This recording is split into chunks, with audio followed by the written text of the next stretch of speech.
can say is come back in. I was like, you told me you weren't doing the THC side of it, you only wanted the CBD side. If you want something that's going to calm me down, I'll put on MG4X and All right. Yeah, exactly. Come in here, we'll give you some Bubba Kush. Oh. Good thing Jude's down. I'll let you sit there and I'll sit over. Okay. Well, then she said because one of us has to man the phones in case there's a live call-in. Oh, shut up. Shut up. Why does this keep getting... She told me 12:15. Did you see my reply? I go, you went from 1 to 12:15. That's a big difference. And I got here at 12:15. You did?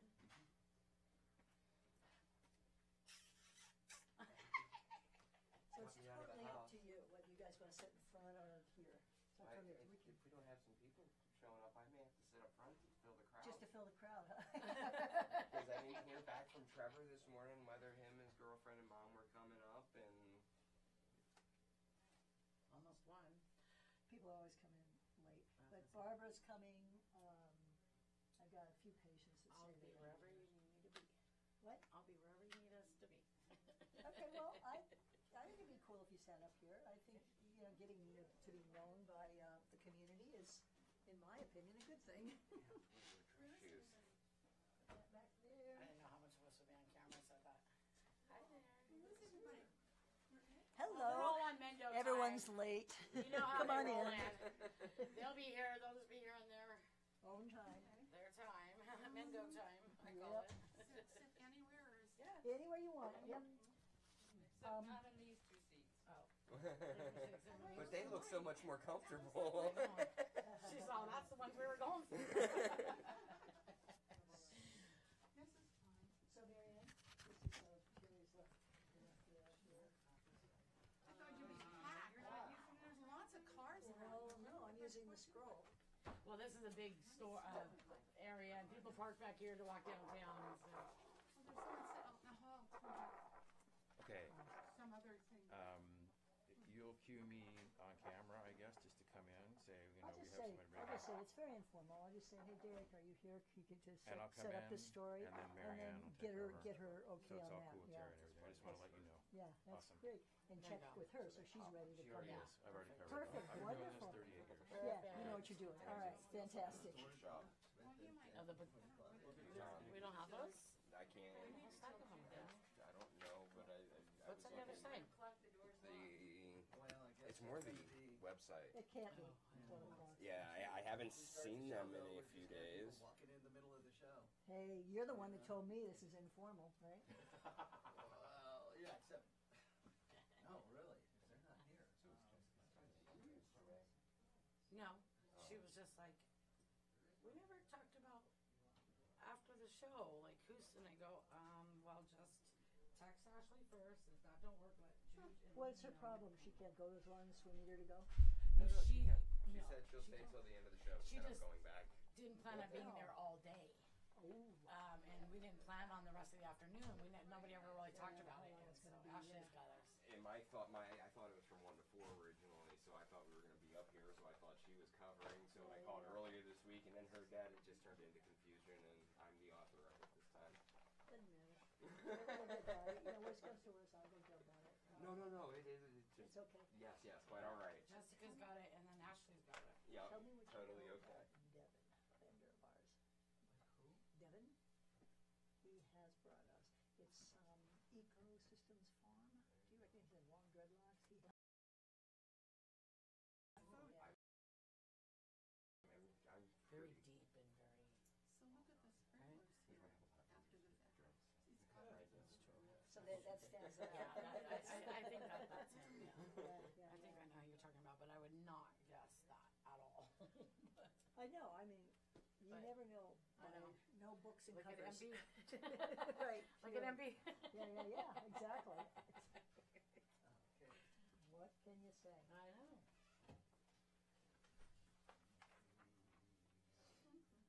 All right, let's get Where's this. Chum? Chum said he'd be back. Everybody comes late. I know, it's I'm terrible, Terry. isn't it? Hi, Terry. You worked on me 20 years ago. Really? So I still remember. It must have been a while. What kind of work do you do on people? Uh, You're used phone therapy. Phones.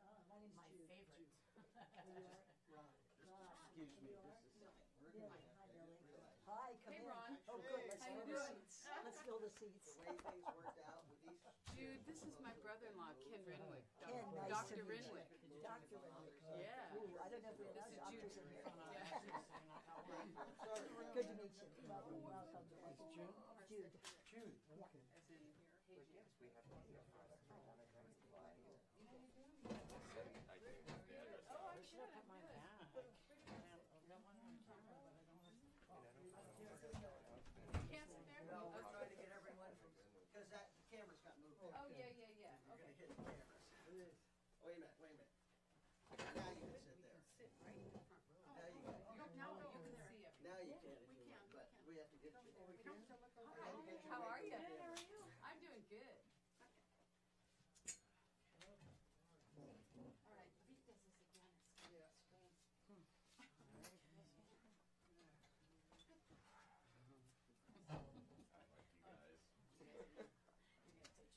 Yes, We ma'am. need to be able to stay for the whole thing. Okay. Because my sisters, they're visiting and. Yeah, I understand. Well, we're gonna have the, I know lots of people are coming, we're gonna be late too, but I have a patient stand up and talk about. Just relax, remember, it's Yeah, hard.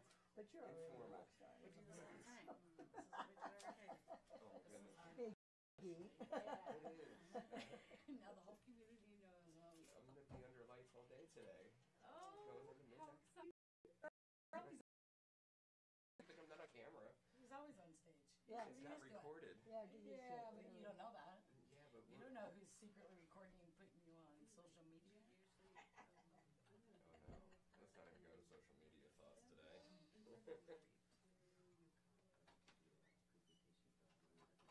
I should have Ron stay then. He has to Yeah. go to work though. He has to go to work. Does he?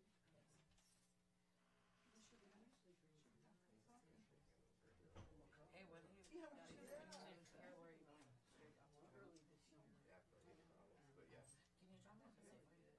absolutely. My car's there. I was like, I'll walk, and then I thought about it. I was like, I'm good. I really want to walk you faster than you can. My car is a total disaster right now. I don't care. Okay. What does that mean? Disaster. It's got river stuff in the back of it I mean, still. is there room for me? Like, Oh yeah, do you have to move like gold pans and no, pot and cook? but I don't know what you'll be stepping on over on her side. I do have that invoice for you. I keep forgetting to give it to you as well. I went and paid her. Oh, okay, I just didn't know. if you Yeah, had it. I brought that invoice back to Jude Okay, cool. the other day. Well, then the balance will change and then we have to pay the balance. Yes, it was like 197 something. And Yeah, because we're gonna pay ours off because we're gonna be done this weekend. Or what? Sad. I know. I don't even wanna think about it I yet. don't, you. are we I doing know. some baby from Yeah, I know. shop? Yeah. Okay. I just did a lot. I know, it's sad. Okay. All right. Now, where are all these people who said they'd be here by 1 o'clock? Well, you know, they're all on Mendo time, so. Yeah, it's true.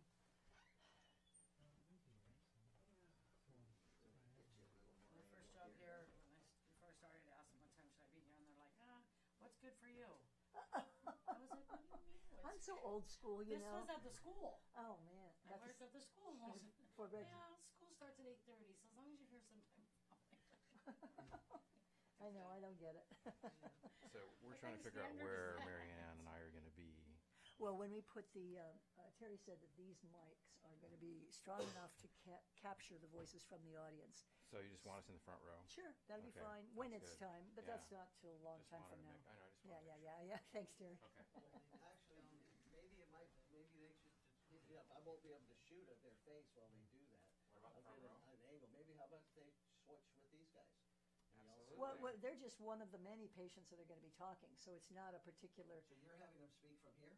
yeah, they're gonna, yeah, that's why I To the told you this audience. morning, we're gonna have audience members just speak from, that's why I said, are you gonna put up a mic for the audience members? And you said, no, these mics would pick up whatever they had to The say. audio, but I'm assuming each person speaking is gonna come to the light. Come to the Well, light, they yeah, that's a can. great idea, They- yeah. I will totally they give go up in- my they seat. need to go That's inside. fine. We can. Yeah, because Yeah, it's yeah, just yeah. because there's no light out here. And Yeah, yeah, that's fine, that's fine. Yeah.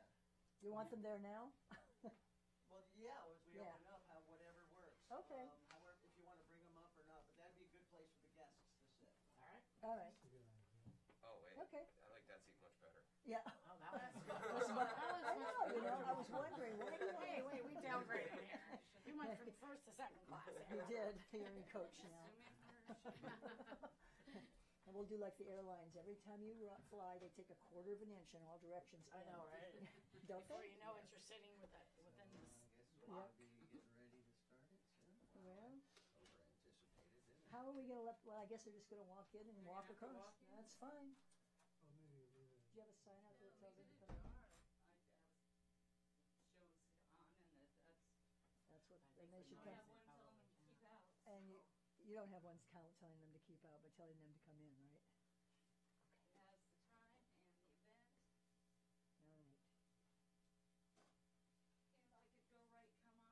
All right.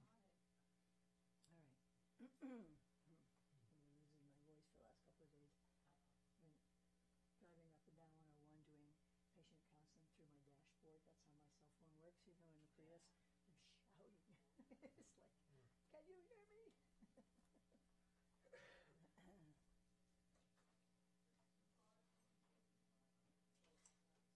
You can leave that open, and we can be really informal. Let the whole mall come in. That's all right. You can, that's just a sign, have it come in, but if you leave it open, there'll be more noise with people talking. Yeah, I know. Yeah, you You know, need to go. actually, I didn't realize if you guys are ever gonna speak, you will never be on camera unless we go up there. So, just mention that, or you, I'm gonna have you guys. Yes, yes, yes. I'm not if gonna you- speak. Okay, no, okay. They're not speaking. Ryan is supposed to be here to speak, and There, okay, just, I'm gonna throw this out there, there is no parking out there. So Oh, that so could be they're an issue. walking. Why- Yeah, I was gonna say some, yeah, so people are probably having, cause I got dropped off and there was very limited parking out here, so I think that might be a small factor. It's very busy in town right now. well, you know what's cool about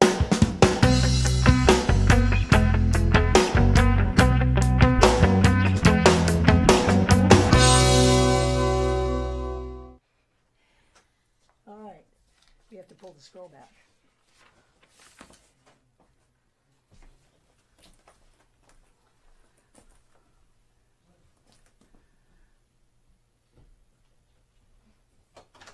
Oh, it's gotta go back. What's, The scroll is not on cue.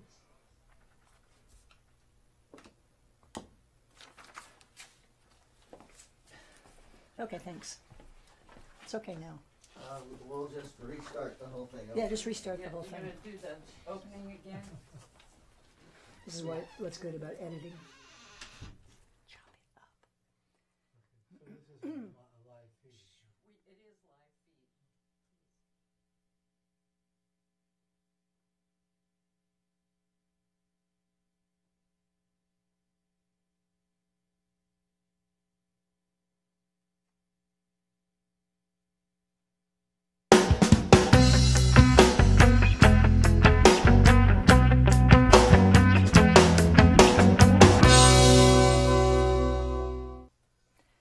Welcome to Cannabis News and Views, your bi-weekly program about the dynamic and challenging world of cannabis in California and beyond.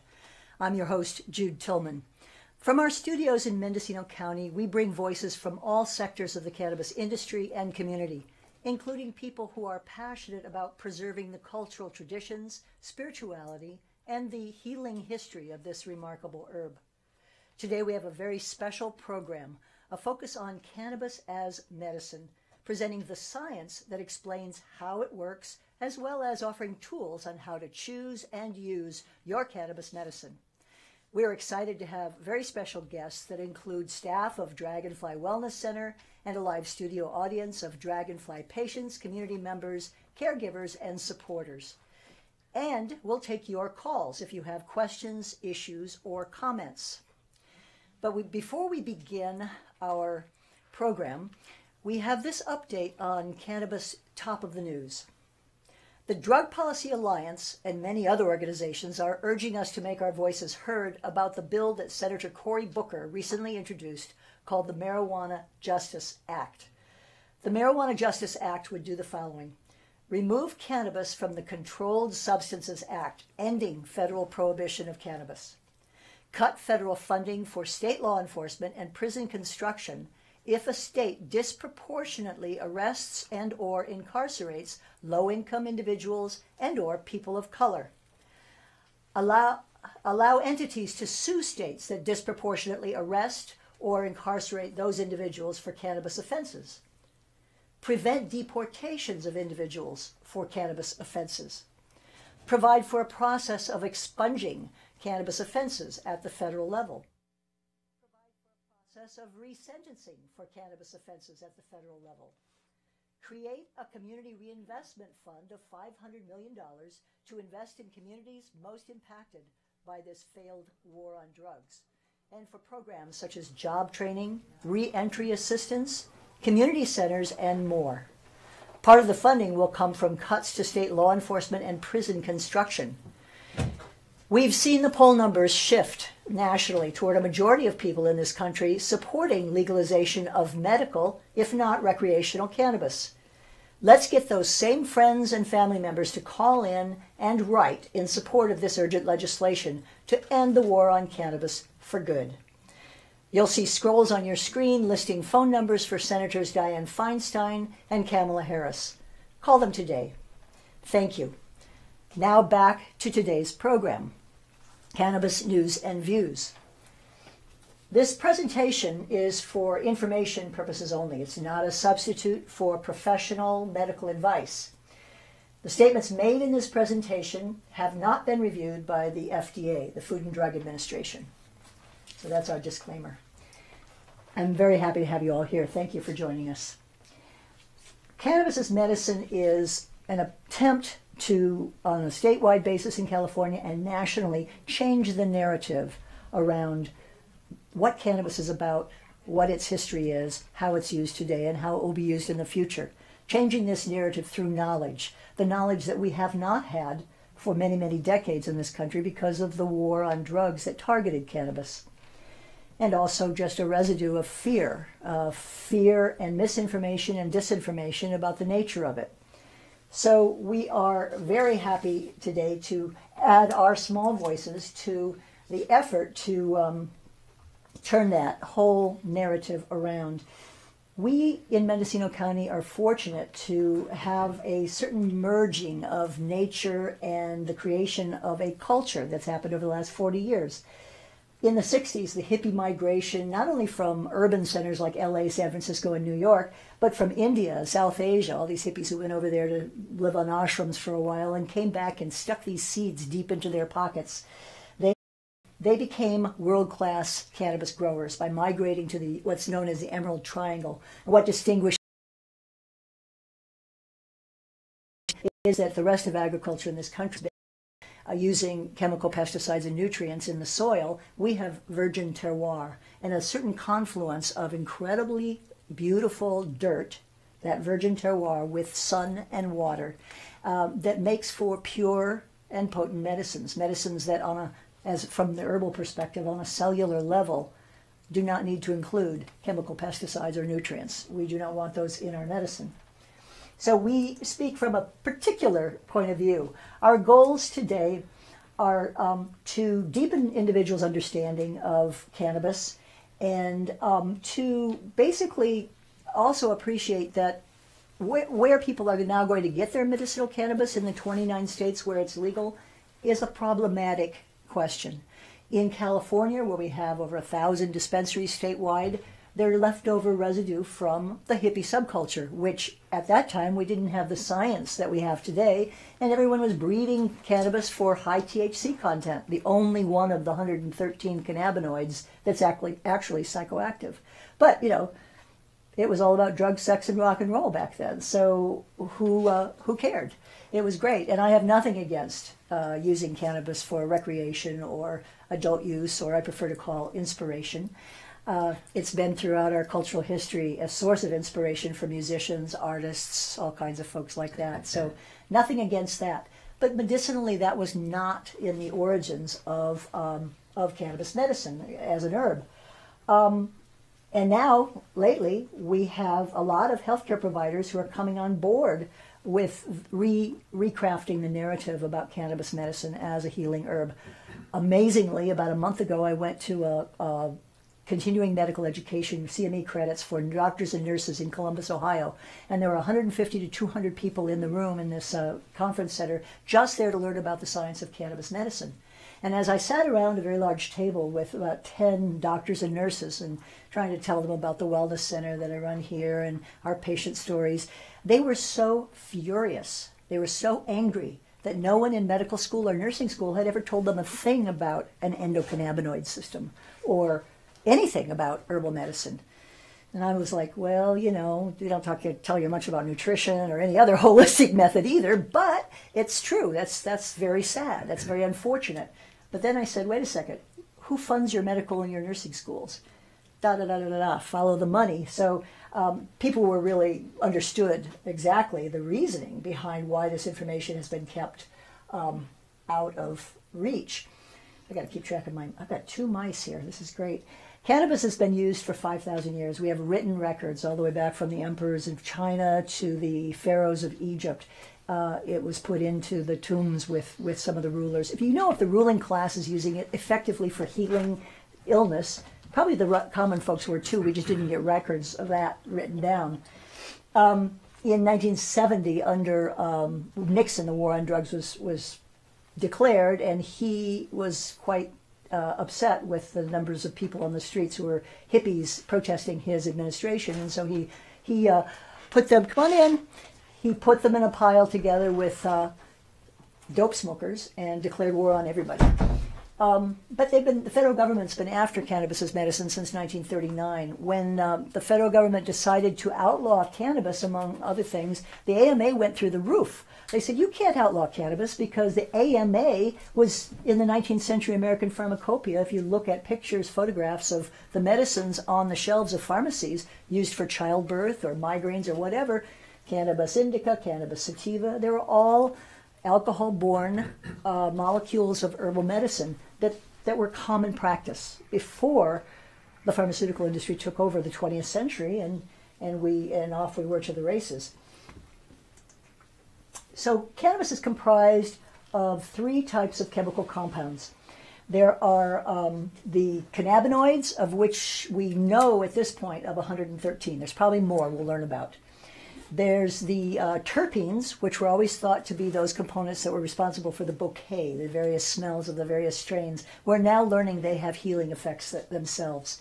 And the flavonoids, which is a whole other set of chemical compounds that we've only begun to scratch the surface. We're in the infancy of learning about understanding the science of cannabis. Over all these centuries that it was used to heal people, you had shamans and witch doctors and midwives giving some kind of reason for why it worked well, but it was usually had to do with the stars or goddesses or whatever. Now we have the technology in the 20th century to begin to do the research and figure out why it works. And most of that research, animal studies, clinical research, has been done overseas, not in this country, because of the war on drugs that targets cannabis.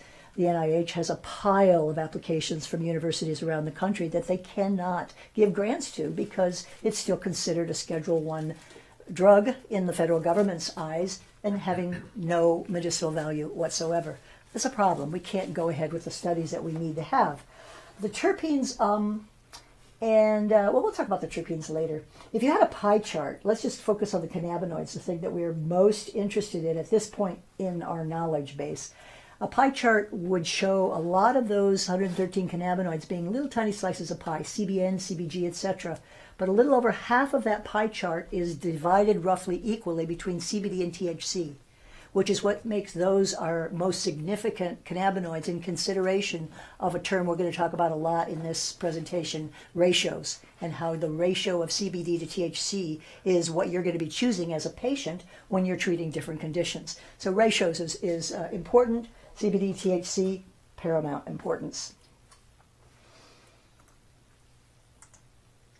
This is a little chart that a number of dispensaries like to put on the wall. It gives you a sense of what particular conditions of dis-ease or illness are treated by what particular cannabinoids. This, I have to say, since it first came out, it's so exciting that we had this much to go with in a dispensary, but since this has come out, we are refining our knowledge every day. This is very rough. What this indicates is there's some studies going on at Platense University of Madrid or at Oxford or Brazil or Hebrew University in Israel. There are studies going on, or Munich, that are indicating a relationship, some response to these particular cannabinoids in that middle circle for those conditions in the outer circle. So, it's just getting started. And one of the things that we've learned about is that is an important principle of herbal medicine and is very, very different from pharmaceutical approach is the entourage effect. So this is about the combination of the chemical compounds that exist in the plant, cannabinoids, terpenes, and flavonoids, dynamically working together in a living sense, not extracting one chemical out, beating it to death on a petri dish and putting it in a capsule, so that you have shelf-stable medicine. Shelf-stable, pharmaceutical grade, as they like to, is the standard. Shelf-stable medicine in the Walgreens in Miami Beach is exactly the same pill you're going to find in the Walgreens in Seattle. This is an approach that serves the marketplace very, very well. It does not serve or meet human healing and the way our bodies, our individual metabolisms respond to any of these chemicals. So that's the entourage effect, and it's very, very important. It's important to note they work. This was the part that all my friends at the conference a month ago, the doctors and nurses, were so angry about not knowing anything about. So what is the endocannabinoid system? How does it work? It is a set of receptors, neurotransmitters, enzymes, and cells in clusters in our body, a lot like lymph nodes.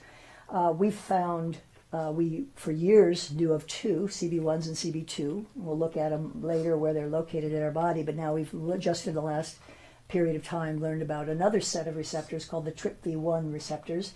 And that just hints that there's more to discover about what's coming up in the future with this incredible herb.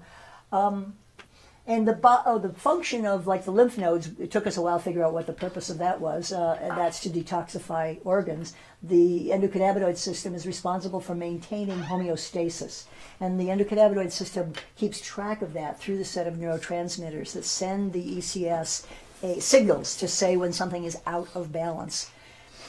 So,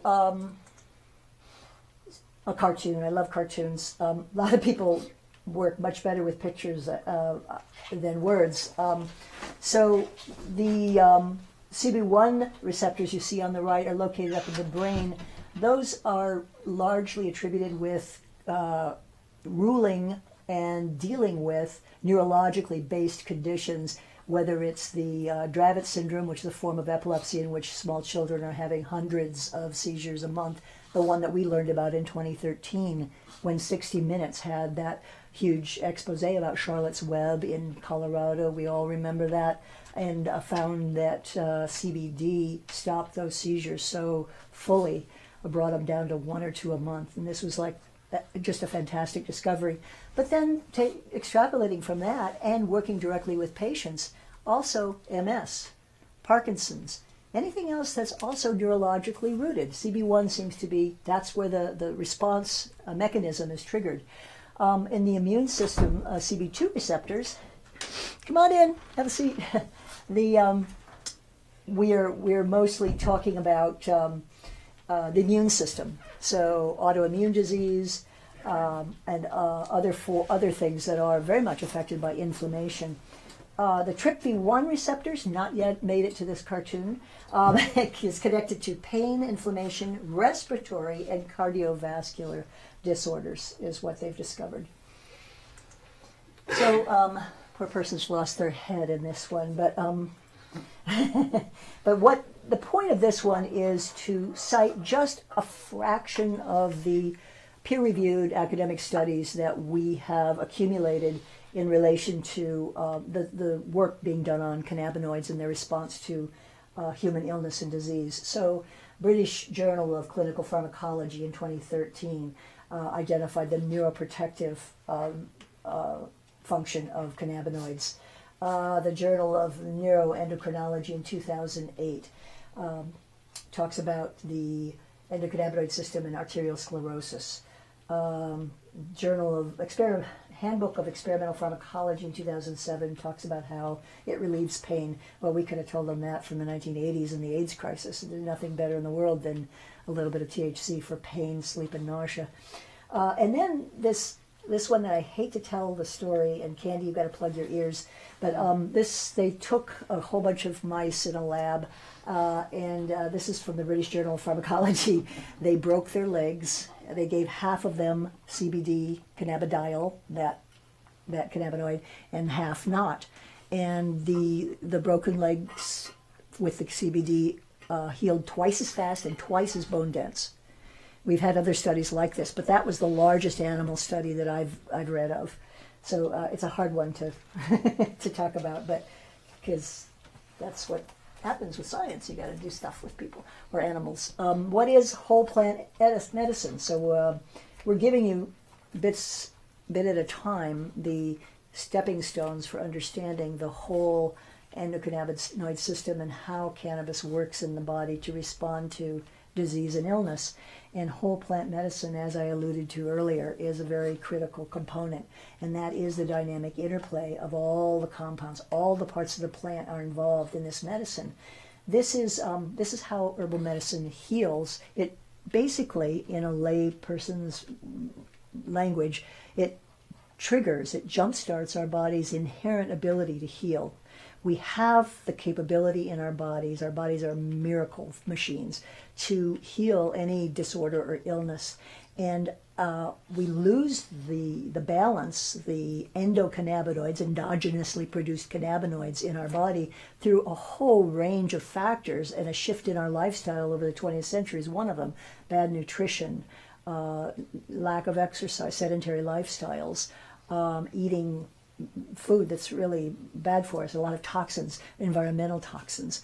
There are a number of factors. Stress, let's put that at the top of the list.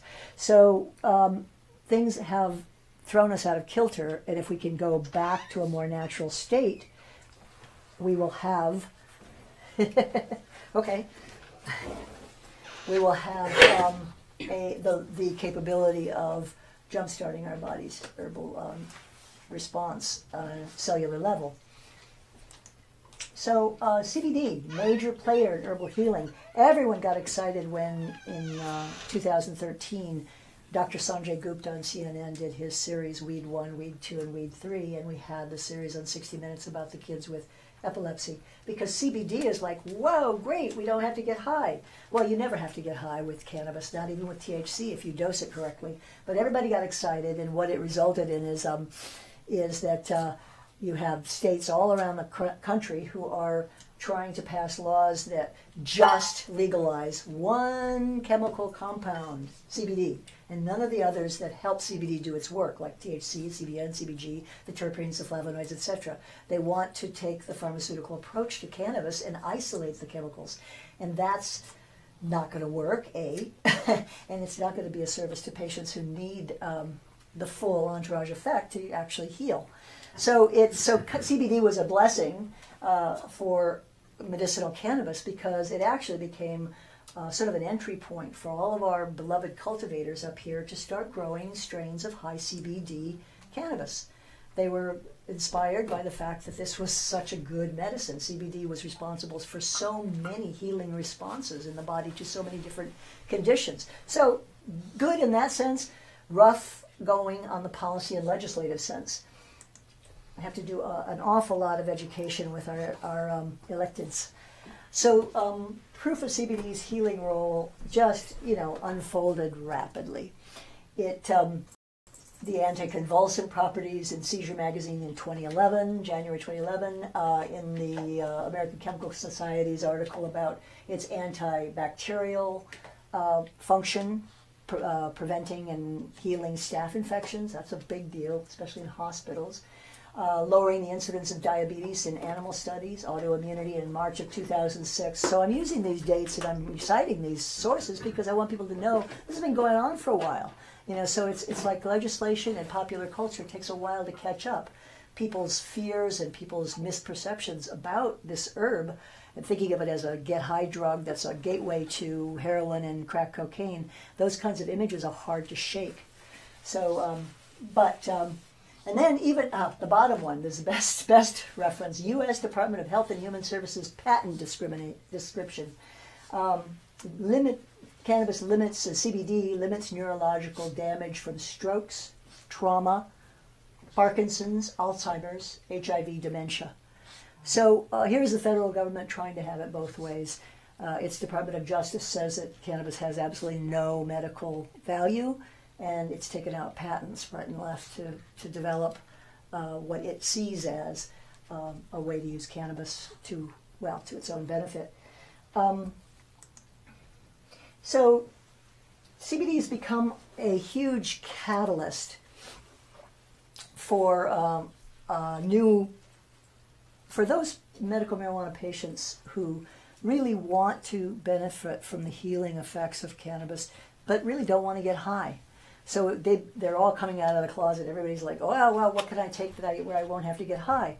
Well, since this information has started to come out in the early part of this decade, we've learned how to dose THC so that you can get the benefits of THC's influence on CBD without getting high.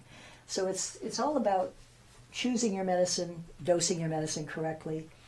Often CBD so benefits from THC's, if it's done in microdosing, the analgesic effect of THC is really very good. It's very useful for a range of conditions. We'll talk a little bit about that more. So terpenes and the future of cannabis. The reason we switched, by the way, from saying marijuana to cannabis is that marijuana was a term that was coined by the U.S. government back in the 30s, and it was a derogatory term with reference to Mexican immigrants that were coming over in the first Bracero program. As we all know, we have pulled Mexican immigrants in to do rough agricultural, low-paying work in this country in waves throughout the 20th century. We pull them in when we need them and kick them out when we don't want them. And it's been a very jaded history, our relationship with Mexican immigrants. But this is one of the residues of that, using the word marijuana, and we prefer the word cannabis. So the plant components, such as the terpenes, they serve as inhibitors to THC's intoxicating effects, thereby increasing, this is a quote from Dr. Ethan Rousseau, by the way, increasing THC's therapeutic effect. This phytocannabinoid terpenoid synergy increases the potential of cannabis-based medicinal extracts to treat pain, inflammation, fungal and bacteria infections, depression, anxiety, addiction, epilepsy, and even cancer. Dr. Ethan Rousseau is a former researcher with GW Pharmaceuticals, one of the chosen companies to get a patent from the U.S. government. He left them and is now on our side. He's an excellent researcher. He's been doing this for many decades, and he is the keynote presenter at a number of medical cannabis conferences around the country. So he's written countless books about this. This you probably won't be able to read from your seats, but it's another one of those great charts that tells you a little bit about the terpenes. These are those things that bring out that smell. So like linalool. Linalool is anti-epileptic and very good for treatment of psychosis and pain. D-limonene, it's antifungal, anti-tumor, and immunostimulant, treatment of gastric reflux, GERD, and depression and anxiety. So these are all things that have been established in clinical research in laboratories. There are 100 known terpenes in the cannabis plant, so we have yet to figure out what they all do, but it's going to be exciting discoveries when we get there. So the basic rules of herbal medicine are: everyone responds differently. Makes it very difficult to follow the logic of having the exact same pill on that Walgreens shelf in Seattle from Miami Beach. It's like, what does that mean for our individual metabolisms?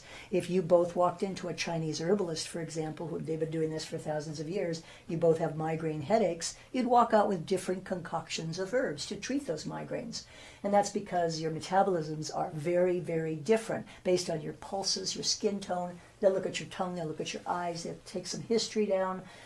we are not cookie cutters of each other. Take 2 aspirin every 4 hours. Doesn't matter how tall you are, how small you are. Take 2 aspirin every 4 hours. We are not cookie cutters. And dosage, as we'll see in our video later, is a very, I guess, controversial aspect of how Western medicine, allopathy, looks at herbal medicine. Because it's all this, how do you dose it? How do you dose it? Well, the good news here is you can do no harm with herbs. You get a slightly wrong dose, we adjust it. Get a slightly wrong delivery system, smoke, edible, tincture, we adjust it, we switch. You play around with it till you find what works for you, the individual. And that's okay with herbs, because you can do no harm and there are no side effects. No liver damage, no kidney damage, no stomach damage. This is the brave new world of real natural medicine. So we're going to go through each of these source of raw materials, the delivery system you pick out. Source of raw materials is important now because we've got an economic green rush going on. Companies are jumping into this marketplace around the country. They're pulling up their cornfields and their tomato fields and all of their old crops, and they're throwing hemp, which we'll talk about that in a minute, hemp and marijuana seeds into the ground, trying to grow up some mediocre products. This is the way you make a profit in a gold rush or a green rush. Throw a high volume of mediocre products into the marketplace, make a lot of money, and get out quick. That's what investors do. But it does not serve the medicinal cannabis side of things. So we're facing a real difficulty because the only existing interface, let's just talk about California, the only existing interface between patients who are new to medicinal cannabis and the products is dispensaries.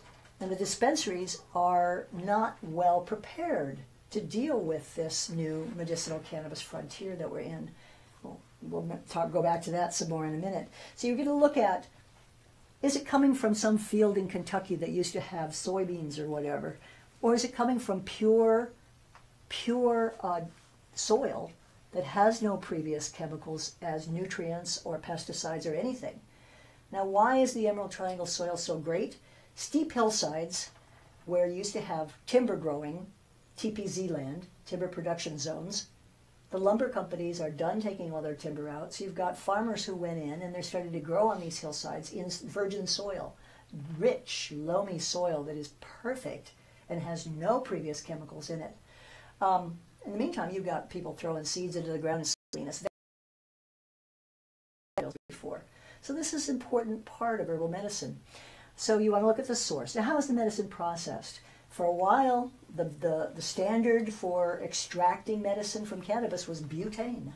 Butane is not a nice substance. So it causes a lot of problems in the body. And all the anes, hexane, butane, just don't even go near them. So you want to find this out before you purchase a medicine. How has it been processed? What's the extraction method? CO2 is the extraction method we recommend. How is the medicine consumed? Is it through smoke, through the digestive system as an edible, through the membrane of the mouth is the best. Digesting the cannabis in your stomach acids will break it down about 30%. And this again is just the science. I mean, if people insist that's the way they want to take their medicine, hey, whatever works for you, the best herbal medicine in the world is the herbal medicine you'll take and that produces good effects. So, but we know some science and we got to pass that information along. Edibles also, after they go into the stomach and get degraded by the stomach acids, they move into the digestive tract.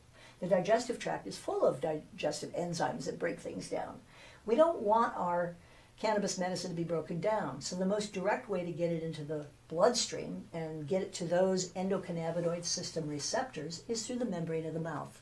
Second best, if you've got an infant or someone who can't swish or melt their chocolate bars or their suckers in the mouth, is suppositories. That goes through a very thin membrane as well into the bloodstream. So these are just some of the rules we go by, and then we're going to talk a little bit about ratios and dosing in a minute. Let's talk for a second about cannabis and pain. I was at a medicinal cannabis conference in Arcata at the end of April, beginning of May, and there were a lot of doctors there who have started. They've been below the radar for a while, but now that 29 states have legalized medicinal cannabis, they're opening up clinics everywhere. Dr. Christian Lay, in particular, I interviewed. He has a whole bunch of cannabis clinics in Oregon. And I asked him, what are the 4 major things that people come in to see you for cannabis medicine? Pain was number 1 by far, by far. I guess that's not a surprise. I was thinking it might be cancer or something, but nope. He says everyone has pain for different reasons, some kind of other reasons that they've got pain going on. And basically, one of the things we want to know, I mean, pain is a national epidemic in a way. You've got 80 million people in this country who suffer from chronic disabling pain syndrome. 31 million at some time or other suffer from low back pain. And it's over $8 billion a year spent on pain meds. That's a pretty big deal. Well, to me, it's like, wow, that was the first thing I ever learned that cannabis worked on was pain back in, again, the AIDS crisis when I was in San Francisco. That was like number 1. Even before I knew it did anything else in the world, it worked on pain. That part was for sure. So in a way, we're ready for this. Clinical depression, 4 times more likely in chronic pain. Headaches are 40% of all primary care visits. 90% of chronic pain cases have no structural impairment, and this has to do with the nature of pain signals coming from your toe where you stepped on a tack to your brain, and we'll talk about that in a second. Stress actually increases your body's sensitivity to pain. It changes your chemistry. Your nerves literally become more tender under stress. Women in pain. This was something I just learned in April too. That women are more likely to feel greater pain levels and more sensitive to the danger signals of pain onset. And they're thinking it has to do with, I mean, this is all speculation, part of a child protection biology thing in us, but testosterone, they found, actually protects the body against pain. With estrogens, it's not so clear-cut, the relationship of estrogens to pain.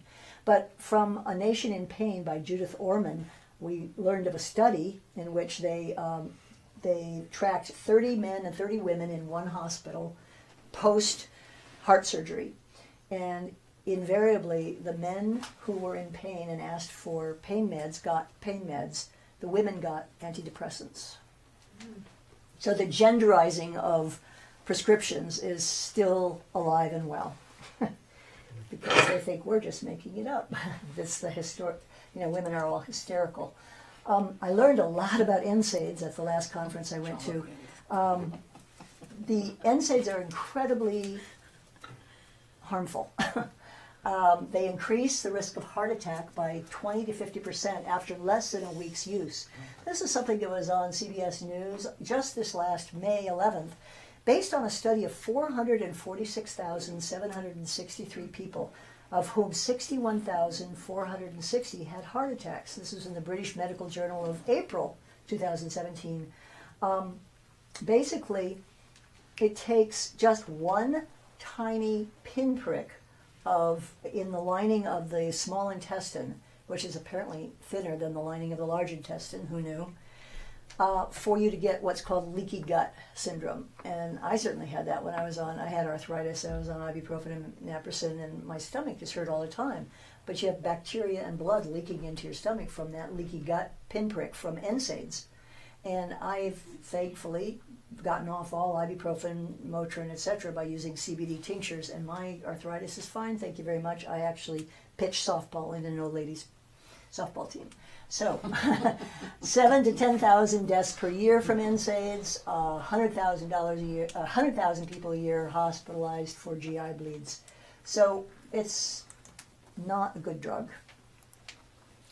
How does CBD and THC work with pain? So they are greater than the sum of their parts. They enhance the body's endocannabinoid system, and largely through their relationship to serotonin. Serotonin is a compound that in the brain acts as a neurotransmitter that's involved in the control of pain perception. Remember when I said the pain sources at on your bottom of your toe where you stepped on the tack? The pain is actually in your head. It gets translated through this neurotransmitter and identified, if you will, as pain. And serotonin carries a signal along and between nerves. It's a neurotransmitter that's found in the brain, bowels, and blood platelets. It's thought to be especially active also in, this is important, I love to give good news, in contributing to well-being and happiness. So crank that serotonin up. It's regarded by some researchers as the chemical that's responsible for maintaining mood balance, and that a deficit of serotonin leads to depression. So that was all news to me. So we identify ourselves not as a dispensary, but as a wellness center here at Dragonfly on the Coast. And the reason for that is that we understand cannabis as a healing herb to be a part of a holistic panoply of approaches and methods of helping yourself heal. One of my favorite stories about this is I had a gentleman come into Dragonfly, and I was on duty as staff, and he came up to me and said, cleaning up my act, I've gone to a nutritionist, I'm seeing an acupuncturist, I'm getting it all together because I've got 4th stage stomach cancer. I'm like, whoa, 4th stage stomach cancer, okay. And he says, I said, let's see what we can do. And he says, okay, what have you got in the cannabis world that can help me? And I said, well, let's talk a little bit about your diet. And he was like thrown off by that. And he says, well, it's fine. I want to take cannabis, but, I got things I just won't give up. And I understand that. I got things I don't want to give up to, and I know they're bad for me, red wine with dinner, that kind of thing. But chocolate, please shoot me first. But he said, I've got one thing I will not give up. And I said, well, what is that? He says, I drink wine every day. And I said, oh, with stomach cancer, that doesn't sound so good, but how much wine do you drink? He said, a bottle. So it's sort of like, when somebody comes in and they're stressed out every day and they want to smoke a joint for stress. I don't begrudge them doing that, but once in a while, you might want to think about using ashwagandha, a Chinese relaxation herb, or trying yoga, or getting a massage, or doing some meditation. Because the simple physiology of it is that our bodies, our metabolisms build up a tolerance to anything, to pharmaceuticals, to herbs, and we want all of the different modes and modalities of healing that we can possibly get. Mix it up. That's our mantra. Mix it up. So we could save a lot of money on our rent if we just had a tiny little dispensary with nothing in it but cannabis. But we chose to have a whole half a building so that we have classroom space and patient treatment space for massage, Bowen treatment, whatever we can get going in there.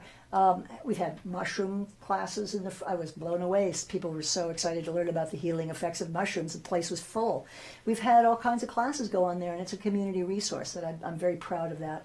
But you have to look at diet, exercise, yoga. And actually, I took this chance in Arcata with all these cannabis doctors to ask them. We were sitting around at lunch. I said, of all of the stuff, all the herbs that you recommend, all the different modalities that have existed through the centuries, what's the best thing that anybody could do for their own health? And they across the board said exercise. I was like, oh, wow, people aren't going to like to hear that. But it was like, that was the thing they said would really probably clear your system out and get you healthy again. Whatever, that's great. Okay, so get out your bowls of popcorn. I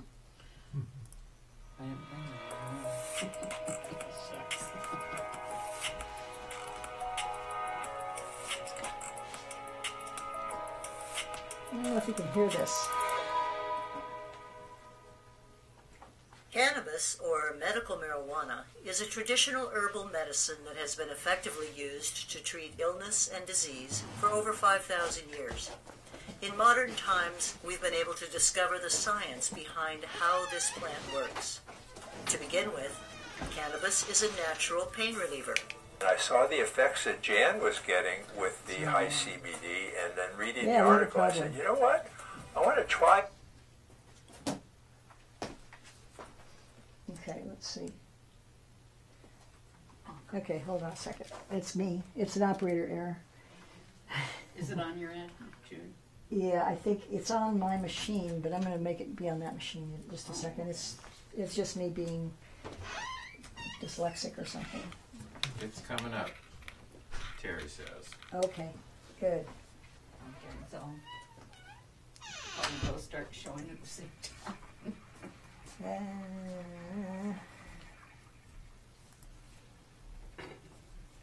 That's the trick. Can we make it happen at the same time?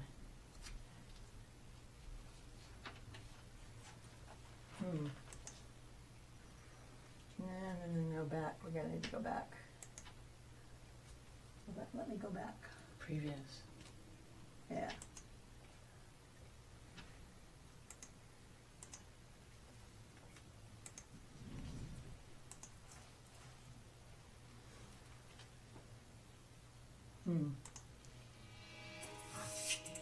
Here we go. Here we go.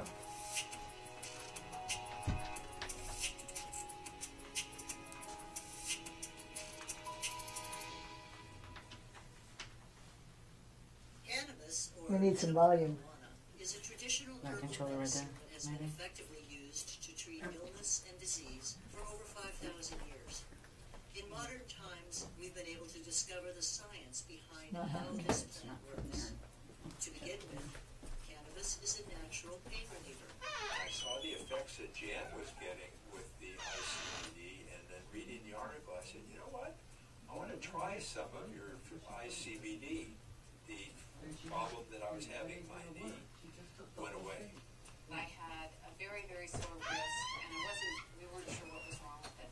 4 years later, I was in constant pain. Turn up the volume on the TV. Just a lot of things I couldn't Didn't do it. And so, I'm hearing something. That anyway, must be I your started computer, using the dude. cannabis salve Then we need your to computer turned help up. with It's on pain, full blast. To deal with some of the pain. Um, I also used cannabis. Maybe unplug that speaker. that Where are you're you supposed to- playing it into the? Me Right relax now, and where are you playing it out of? pain. This is what's Well, this is if it's not coming out of here either, but being on the couch for 2 What's this playing in? Is this playing off of my computer? This Yes. the PowerPoint. I had fog. Okay, and this is the audio we're When I getting out went of here. in and got my bottle of CBD, and it was in tincture form, came home, took it, I know. and within the hour, my body shifted. I was walking without pain, and I gradually got Unplug that maybe. Try to unplug that. and I've continued to take it 3 times a day, consistently. Yeah, This has put me on. that's not going to work. The speaker's right over the microphone. Cannabis contains iron. over 100 known chemical compounds called cannabinoids. Cannabinoids interact with each Well, other. why don't we stop that and play it off? See if I can just play it off of this. No, it's a nut. We're It's just not- we're not going to get. Oh, you either get the video or you get the audio. No, well, Yeah. we don't. This is coming from the PowerPoint slideshow, but there's no audio coming from the PowerPoint slideshow. I would say. I don't know. We'd really have to stop the PowerPoint slideshow and turn up the volume in your PowerPoint. This is in the. Can you put the microphone over there? That's okay. Let's turn this up. Do you know how to turn up volume in PowerPoint? Usually I have a scroll bar at the bottom that allows that to happen, but I don't have that. Well, that's because you're not on that PowerPoint. We're on this PowerPoint. Oh. That's why. Oh, right. Turn up that computer. Yes. That PowerPoint. And this PowerPoint. Just disconnected the whole show. We lost just so much just now. No, don't touch it. We just lost the whole this thing PowerPoint.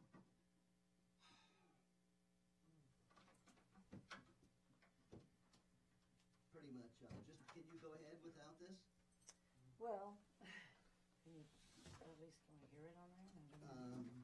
I'm talking about the whole PowerPoint, or is everything dependent on? We have to rebuild the whole thing. okay. Well, we'll have to skip the video. Which is. Can it be added later? Hmm? Can it be added later? Yeah, it could be added later, yeah. We did see the video on the internet. Oh, man.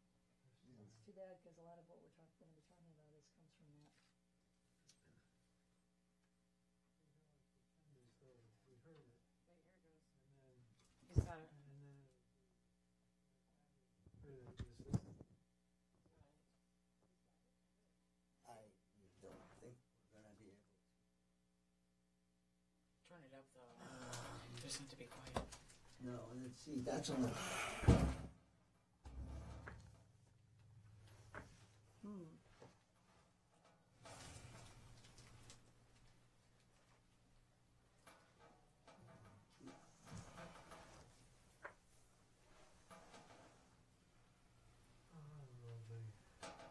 wonders of technology. I know. What would we do? What would we do without technology? We would be happier people.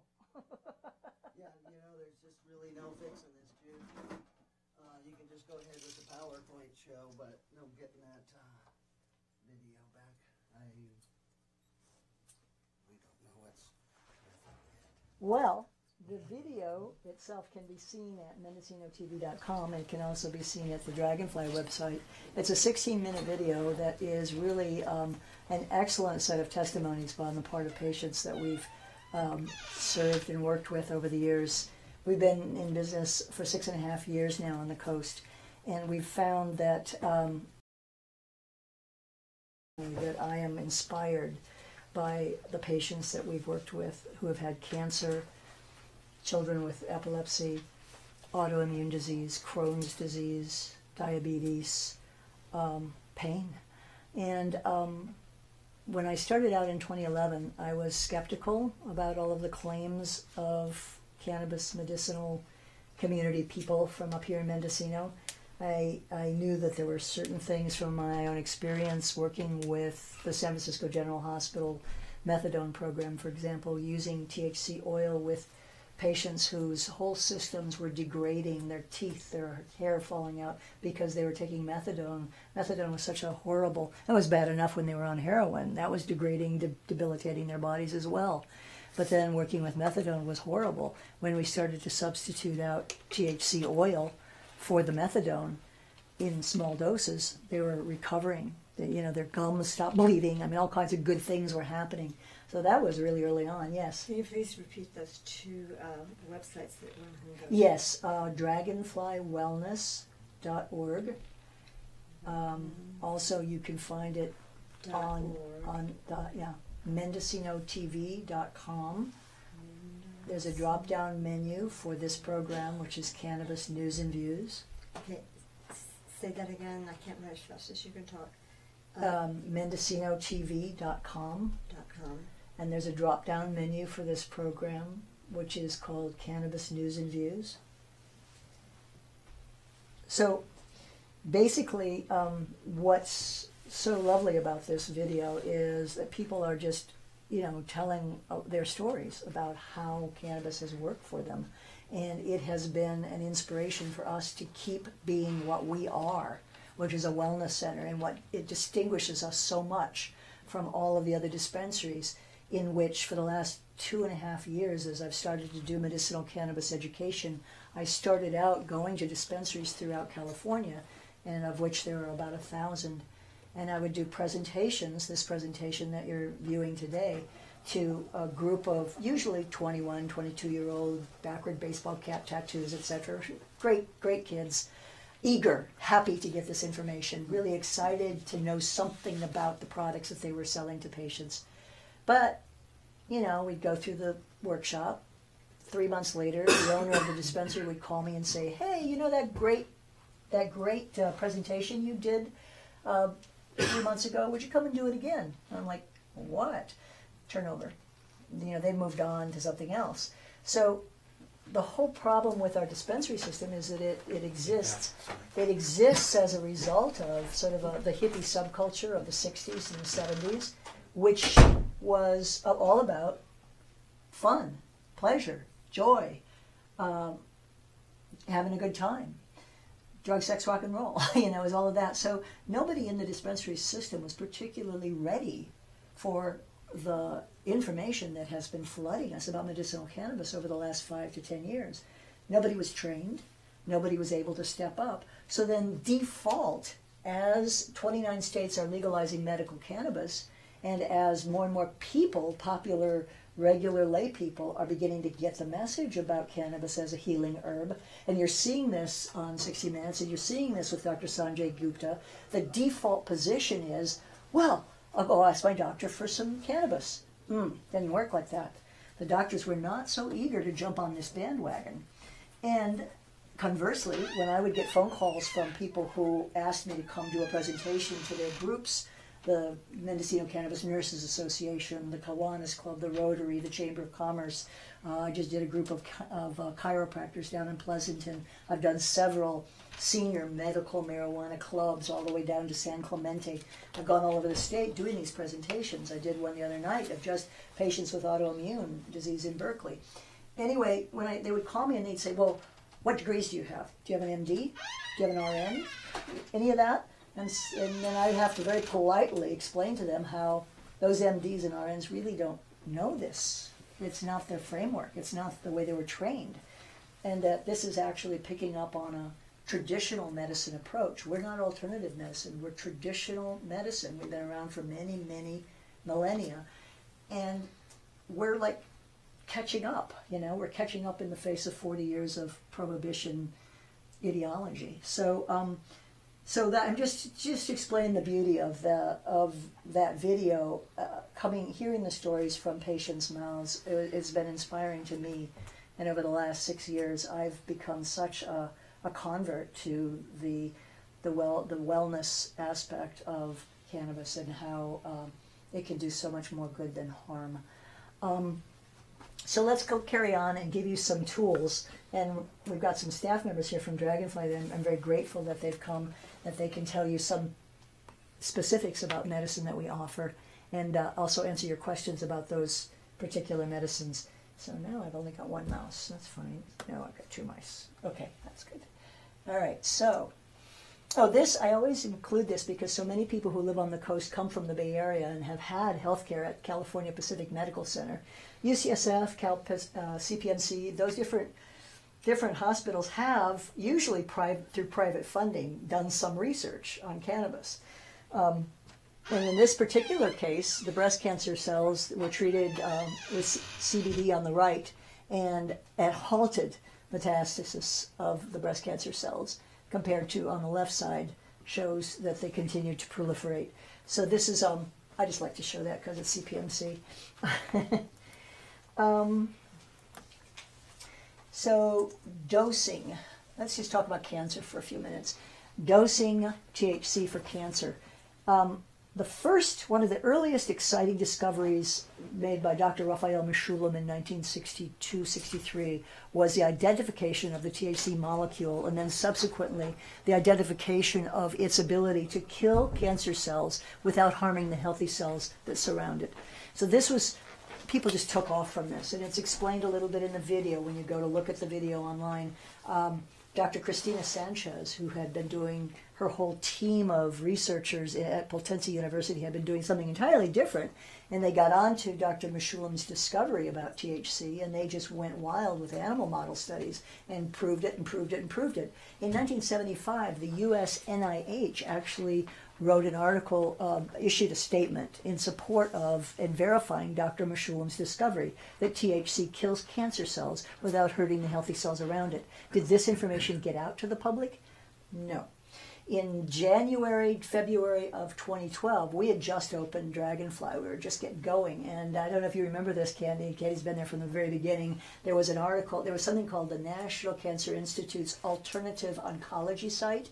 And in it, they had a whole column about how THC kills cancer cells and doesn't hurt the healthy cells around it.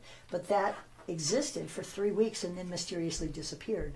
Because you basically can't have one branch of the government saying it kills cancer and another branch of the government saying it has absolutely no medical value.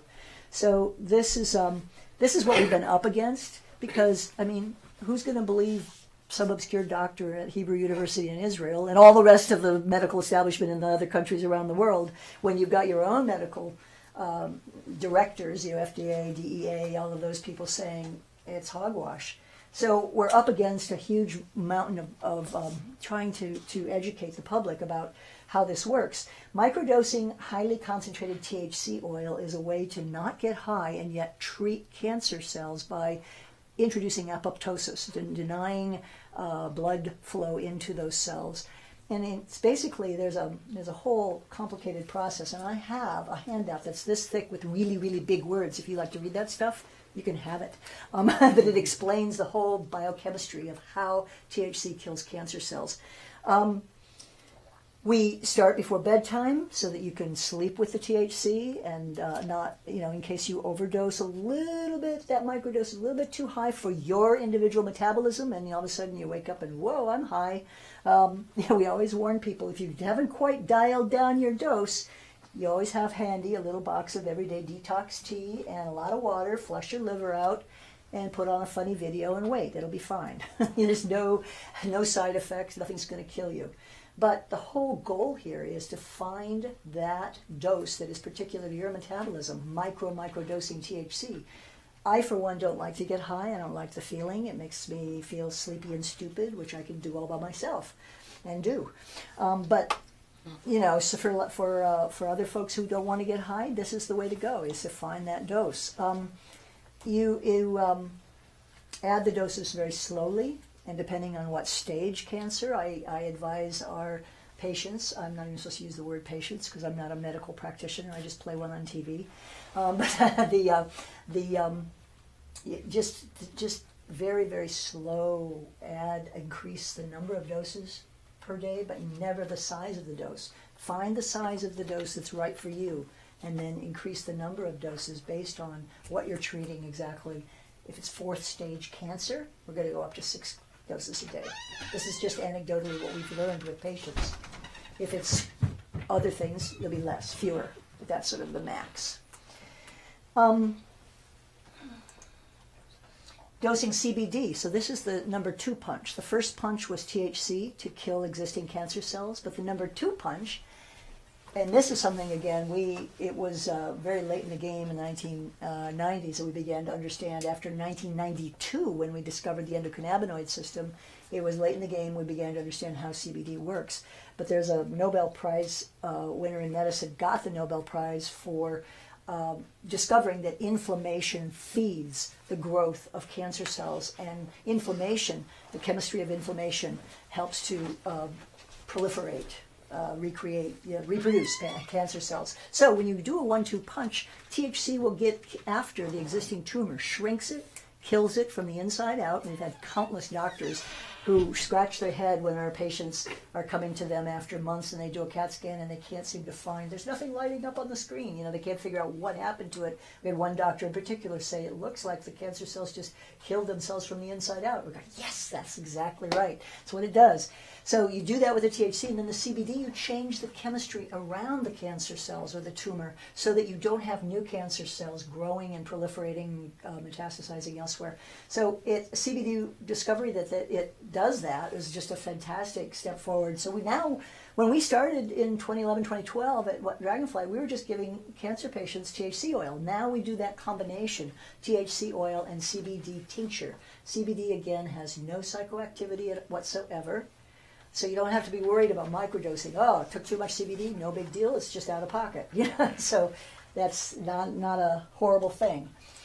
I had to throw this in because normally this would come after the video where you've met firsthand a number of our patients, but this is Roger and Roger's friend Candy, not to be confused with our operations supervisor. Although I love her. Yeah, Candy's a wonderful dog. But Roger was diagnosed with pancreatic cancer that spread to his lungs. And he was given, 3 to 4 months to live, something like that. And that was last summer, it was a while ago. Almost 2 years now. Almost 2 years ago, yeah. And he didn't want to, he's in his, how old do you think Roger is? Early 70s. Early 70s. He's a veteran, fixed income, goes to the VA for his health care. He didn't want to do all that chemo and radiation. So he came to us, and we put him on our compassion program, giving him THC oil. And he was supposed to be dead a long time ago, but about a month and a half ago, he taps me on the sleeve on the line in Safeway and says, well, just got back from my VA checkup, and they just can't seem to find the cancer in the lungs. They think it's still there in the pancreas, but they're just assuming it is because they can't seem to find it. Go, just keep hanging in there, Roger. Just keep taking your THC oil, So this is 2017. He's supposed to be dead 2 years ago. So we have too many cases like that to ignore. And you cannot argue with success. Mood disorders is another thing that we've learned that different. Again, this is an example of how you change your ratios. the ratio of CBD to THC when you're dealing with, say, epilepsy or Parkinson's or any kind of neurologically based condition, remember the location of the CB1 receptors in the brain, that ratio is usually very high CBD to very low THC. So we're talking about over 18 to 1. We offer a tincture at Dragonfly that's about 25 to 1 this particular harvest, but it says on the bottle over 20 to 1, which is guaranteed it'll be over 20 to 1. We got some that are 18 to 1. What do we got? 4 to 1, 6 to 1, yeah. So you find different ratios for different things you're treating. But the thing about bringing that ratio down to like a 1 to 1, for example, if you've got anxiety or you're hyper, or you're having problems sleeping, you're hyper anxious, or some sort of mood that presents in that way, the 1 to 1 maximizes the analgesic quality of THC and allows you to sort of calm down. We have a particular product called Focus, which is a 1 to 1 ratio CBD to THC, and it's blended with a formula that was presented by the monks, the Dalai Lama's monks in his original monastery in Tibet, been used for centuries to help guests calm their minds so they could learn how to meditate.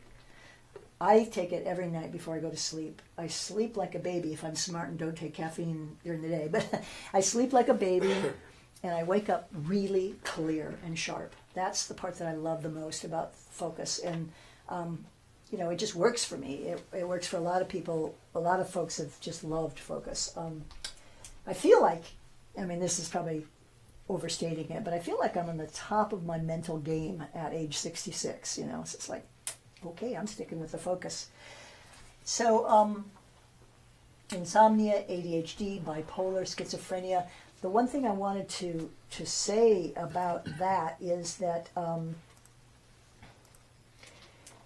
there's a book that I got an awful lot out of called Anatomy of an Epidemic by Robert Whitaker, and it basically follows the development of the pharmaceutical industry in the 20th century. And he posits that the creation of these names, ADHD, bipolar, schizophrenia, those categories of diagnoses are somewhat arbitrary. They're social constructs that were designed to match certain drugs that the pharmaceutical industry was coming up with, which sounds awfully cynical. But read the book and see what you think. But I found it to be quite compelling. The argument that he makes that those are fairly arbitrary categories or names of conditions. I prefer to treat mood disorders by looking at how they present. So, are you having trouble sleeping? We have an issue. We can deal with that. You're having huge anxiety attacks? We have a way we can deal with that. Again, talking about ratios of CBD and THC. You're depressed and sleep all the time?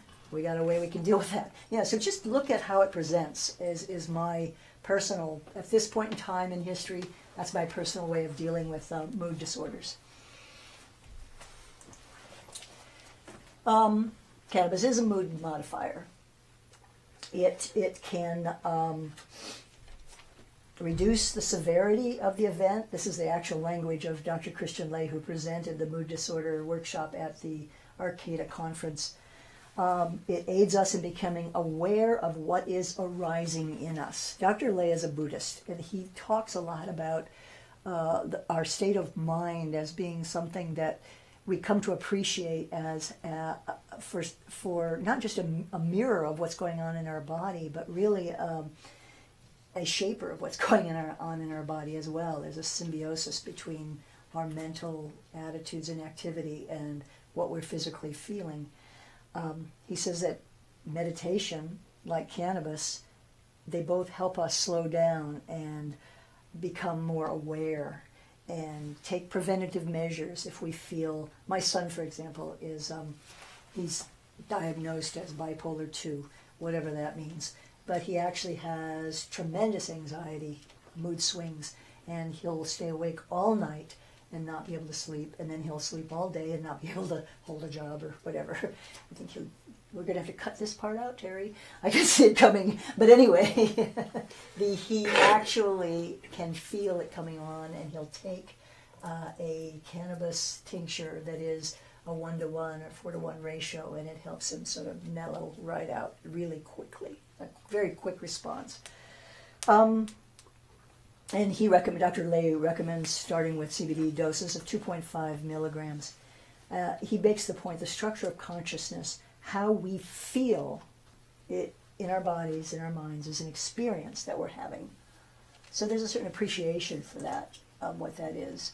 I included this, I just threw this in this morning because I'm so impressed with the latest research that's being done on behalf of THC. Up to this point, we've just learned about microdosing so that people don't get high, and also so that we can get all those voices of critical judgment off of our backs about THC. We're going to get people high and get them hooked on heroin and crack cocaine and all of that.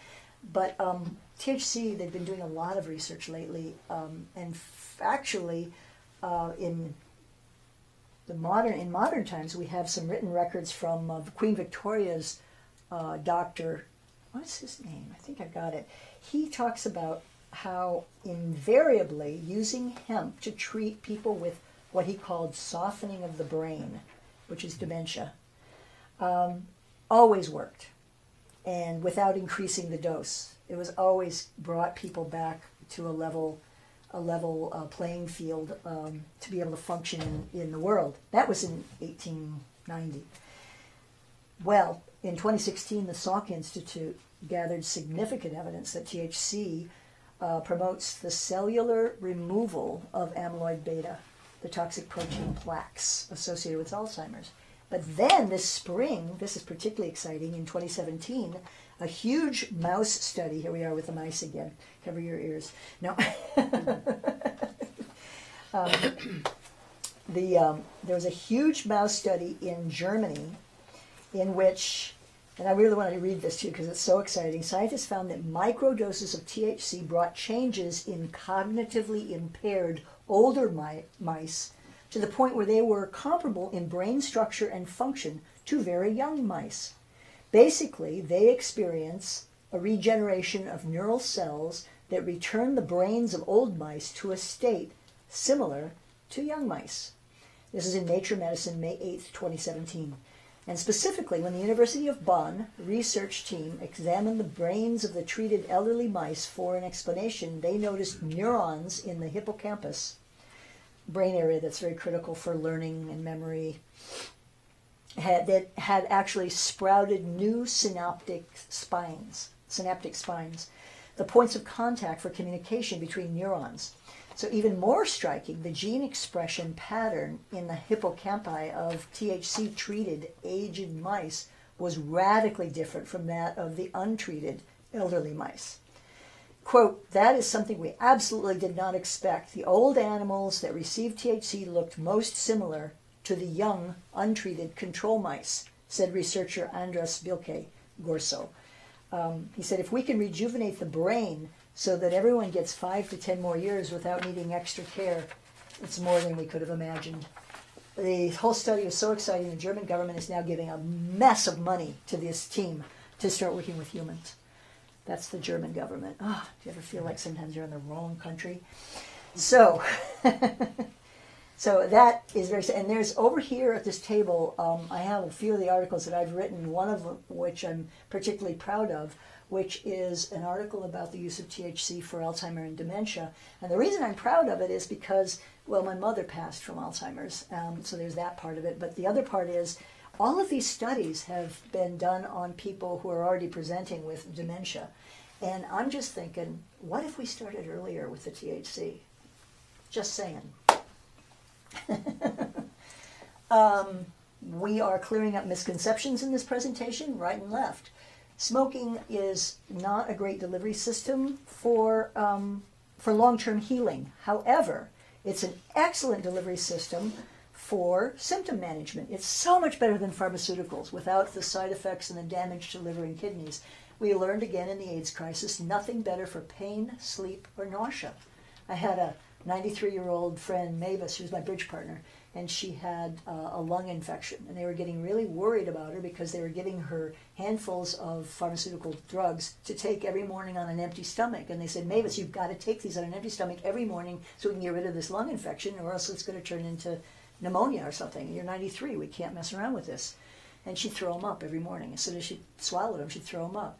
So I was over at her house, and I said, Mavis, have you ever smoked pot? She goes, oh, 1960. Okay, never mind. I'm coming over tomorrow with some pot. And I went over there, and we had a little bowl. We lit up. Mavis smoked, and the nausea was gone, just always the case, just like that. And she was able to keep her pills down.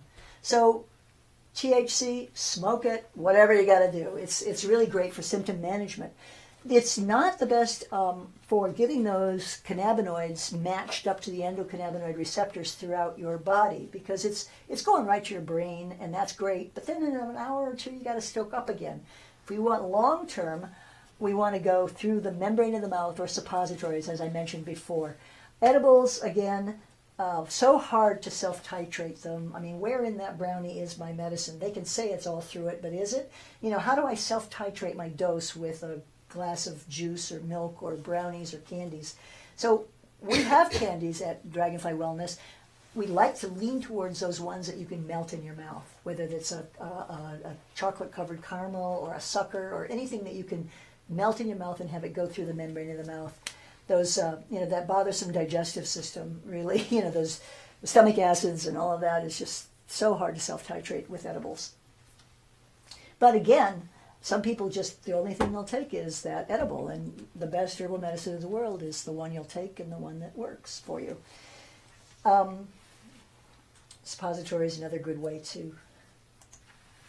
Some other misconceptions. These come straight from Nora Volkow, who's the director of the National Institute on Drug Abuse. And you all may know already that the seats of the FDA, the DEA, the NIDA that are held by pharmaceutical company representatives, is the majority of the seats are held by representatives of pharmaceutical companies. So there's, the director of the National Institute on Drug Abuse is going to perpetuate these misconceptions because, somebody's signing her paycheck. But this whole notion that THC is recreational and CBD is medical, we've already learned that that's not how they work in concert with each other, the entourage effect. But the real practical result of that belief is that 29 states tried to pass legalization of medical cannabis that would exclude THC or any of the other cannabinoids and just isolate CBD, not serving patients well that way. That CBD is most effective without THC, absolutely not true. They need each other, even if it's a small amount of THC. It's a good thing to have in there. That psychoactivity is inherently an adverse side effect. I don't even want to talk about that one. It's just so, people get high. This is not the end of the world in our world society. They've done all the studies of UCLA, for example, drunk drivers versus stone drivers. The drug drivers are aggressive, fast, and knock over all the cones in the parking lot. And the stone drivers are like 5 miles an hour, and they make wide berths around the cones. So, I just don't want to get into an argument about what drugs in our society are worse for us and which ones are benign. Single molecule pharmaceuticals are superior to crude whole plant medicinals. This is the main argument that Ms. Volkow makes, is that you can't control your dose and you can't control your ratios or anything with plant-based medicines. And if you had seen one of our famous patients talking about how you control your own dose on the video, but please do take a look at it on the website and you'll see what we're talking about.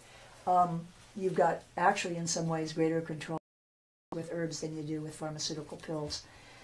All of these are misconceptions we want to get rid of. Why can you not start from overdose? Cannabis, the brain, the receptors that control the cardiorespiratory system, there's a very extremely low density of those near the control centers in the brain for the cardiorespiratory system. So those control centers that have receptors that control the cardiorespiratory system have receptors for street drugs like heroin, crack cocaine, for pharmaceutical opiates, for alcohol. Those receptors are there, but there are no receptors for cannabinoids that in the area of the brain that controls cardiorespiratory. Was that clear? Yes. Okay. So you can smoke until you fall asleep. You're not going to overdose on cannabis. And in fact, there's an article that just came out week before last. New Department, DEA, the federal government, confirms nobody has ever died of a cannabis overdose. So if you'd like to read that, it's right here. Lots of good stuff over here. Please feel free to help yourself with it. And then, does it make a difference if your medicine is made with pure ingredients? Of course it does. We're talking about kickstarting our body's healing processes on a cellular level. So taking in medicines that have fillers in them, like corn syrup, and are derived from unclean soil, or they've got sugars and all kinds of other things like that. They're just impediments to getting the medicine into our endocannabinoid system where it can really work best. Does it matter? Medicines you Yes. carry, what is the carrier? Is it in alcohol? Is it in We're going to other get there. things? We're just about there. A few more slides. So, does it matter if cannabis medicine comes from hemp? Well, you bet it does. There are very low amounts of cannabinoids in hemp. They're 5%. And remember, these are people who make money. The most efficient, least expensive extraction is solvents. Hexanes, butanes, all the anes. We don't want the anes. We don't want them in our medicine. We don't want extraction processes in which the residues of those anes remain in our medicine. It makes no sense whatsoever. But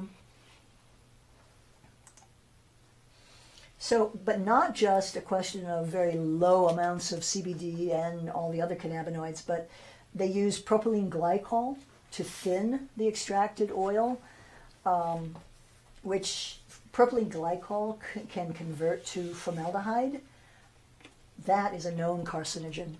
So when it's heated and inhaled, which is how a lot of people are taking this medicine in.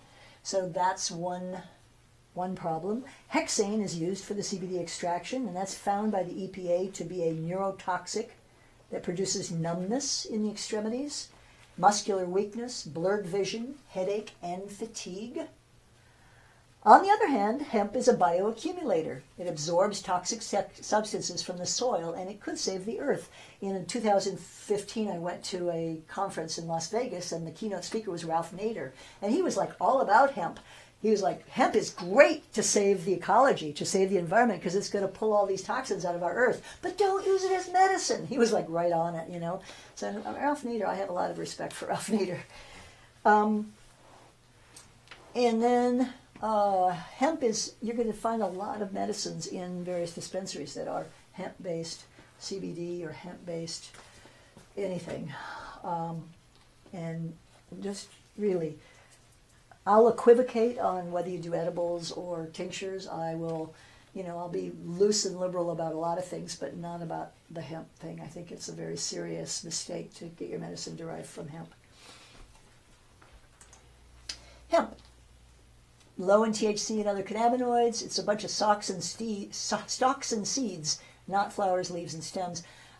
It looks more like bamboo than whole plant, like rich, beautiful, fat plants. And the pesticide remains in the cells indefinitely with negative health effects. Alcohol, here we go. The pros and cons. So since the American pharmacopoeia of the 19th century, naturopaths and herbalists have used alcohol as the medium to carry herbal medicine into your body. And the reason is that alcohol is always recognized as the most absorbable. It's more absorbable than oil. It passes through the blood-brain barrier easily. It's safer.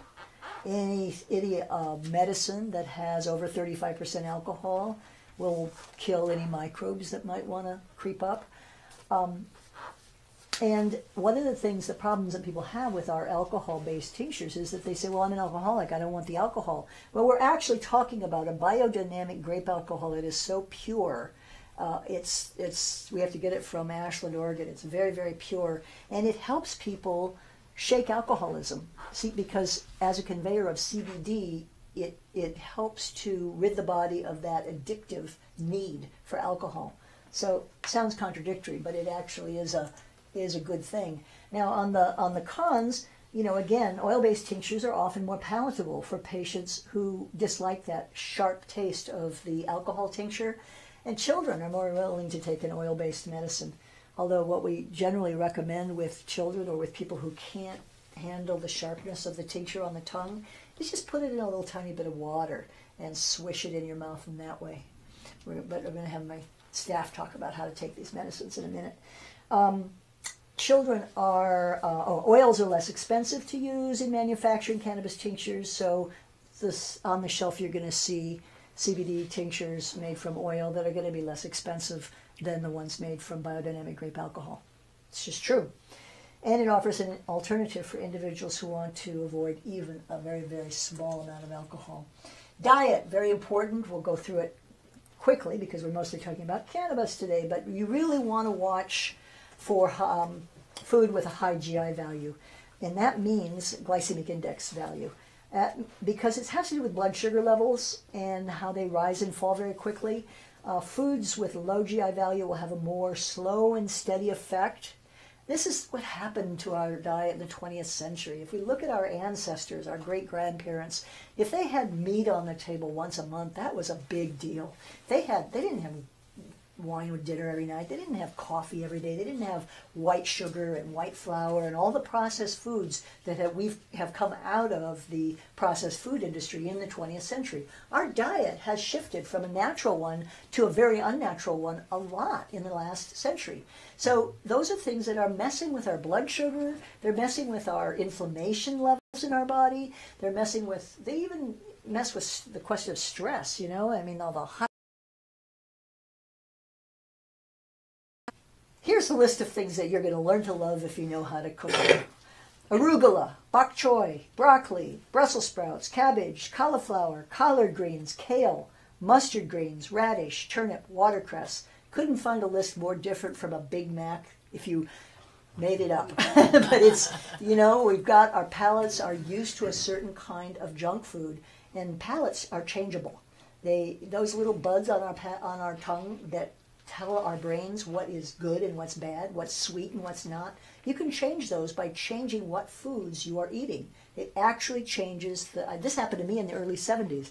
I found myself all of a sudden living in a communal household of people who made their own bread and yogurt and had their own garden, and everything was homemade. I was like, oh my God, how am I going to eat? And I learned after a while to give up sugar and all the artificial sweeteners, and my palate changed, and I found the sweetest thing I could handle was a medjool date.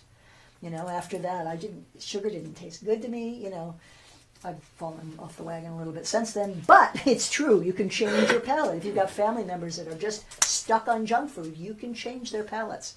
Don't give up. Okay, recapping our main points. Cannabis is an herb. It's not a drug. Herbal medicine is individuated. Each of our metabolisms will respond to the dose and the ratio and the delivery system differently. Whole plant medicine, much better than hemp. Entourage effect is the living interaction of chemicals. So anybody who tries to give you, and you'll find in dispensaries, isolated chemicals that are extracted and put in a little pill form or a tincture or whatever. Isolates, not so good. You lose the entourage effect.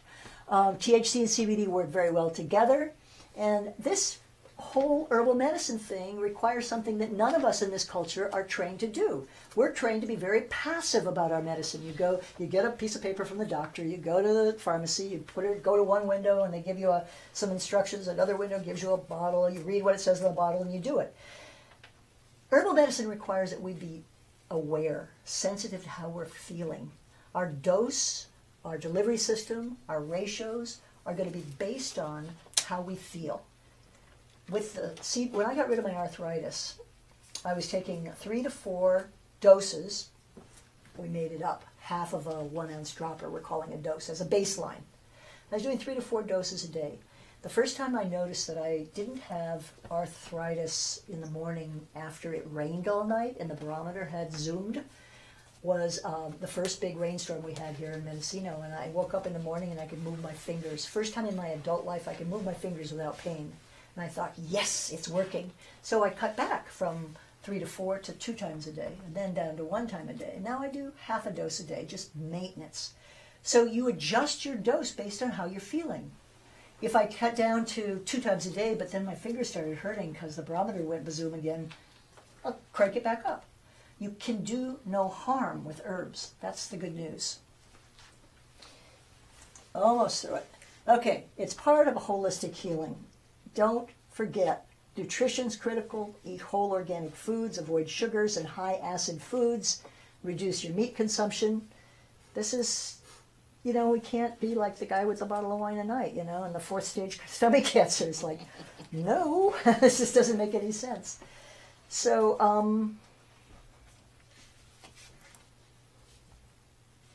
is there anything more important that I need to tell you? Cannabis is inspiration.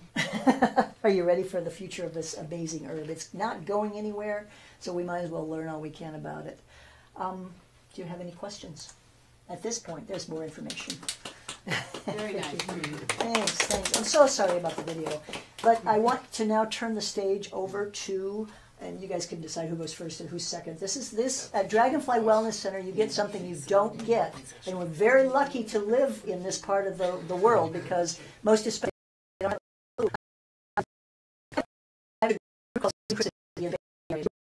in the cannabis industry, and they're trying to break the glass ceiling.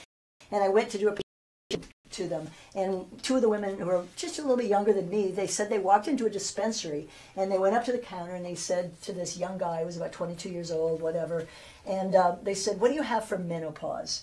And they got the deer in the headlights look, you know. It's like, We have a different standard at Dragonfly. We are struggling every day to learn as much as we can and give you good guidance. And the first thing I tell when I do these presentations to dispensary staff is, you are not bud tenders anymore. That's the common phrase they use in a dispensary. You're not bud tenders. You're not even dispensary staff. From now on, think of yourselves as patient counselors. Step up, get ready, do it right.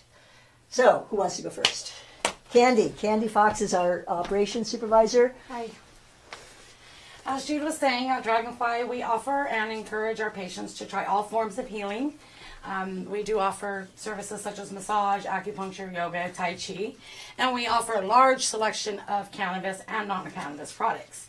We do have a selection of Chinese herbs to help with all sorts of ailments, as well as organic lavender products and other organic medicines like Bluebird Herbals, which offers lots of formulas for kidney, lungs, babies, I mean, you name it, tick salves, and they're all organic. And the good thing about that company is they offer free 15-minute consultation, so you can come into Dragonfly, ask questions, talk with field. On the cannabis end, we offer a lot. We have everything from topicals to ingestibles, edibles, smokables. So yeah, we, and like I said, we encourage our patients to try all forms of healing. I also ask all of our patients to be their own advocate and keep track of the medicines that they're trying. That's really important. We think we're going to try medicine and we're going to remember, but after you've tried a few, you're not going to really be able to remember which one worked the best. So we encourage you to keep a log of everything you try when you try. When I take my husband to the doctor he always looks at me and says, "Okay, it's your turn." Because here I am with my binder and my questions. And so be your own advocate. Find out where your medicine's coming. Ask questions. Don't be afraid, because it's your body. So again, we have a lot of different medicines. Today we just brought some cannabis products. Our patients, again, they what works for some may not work for others. By keeping track of what you're trying, you will find out which works the best for you. Today I'm going to talk about, well, Ashley is going to talk to you in a minute, but today we brought a couple different vape pens and what's called microdosing dab pens. So this is how you can get a microdose of THC without smoking. There's no scent to it. It's a very easy, convenient form of getting that into your body, the low dosing of THC.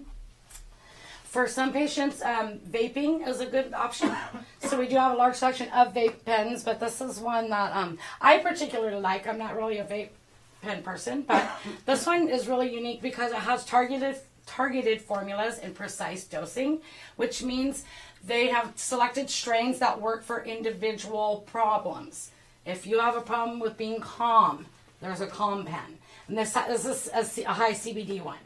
So patients who don't want to get high, but they just need to stay calm, 1 or 2 hits of that, you're good to go. It's extremely convenient. And again, no smell, nothing.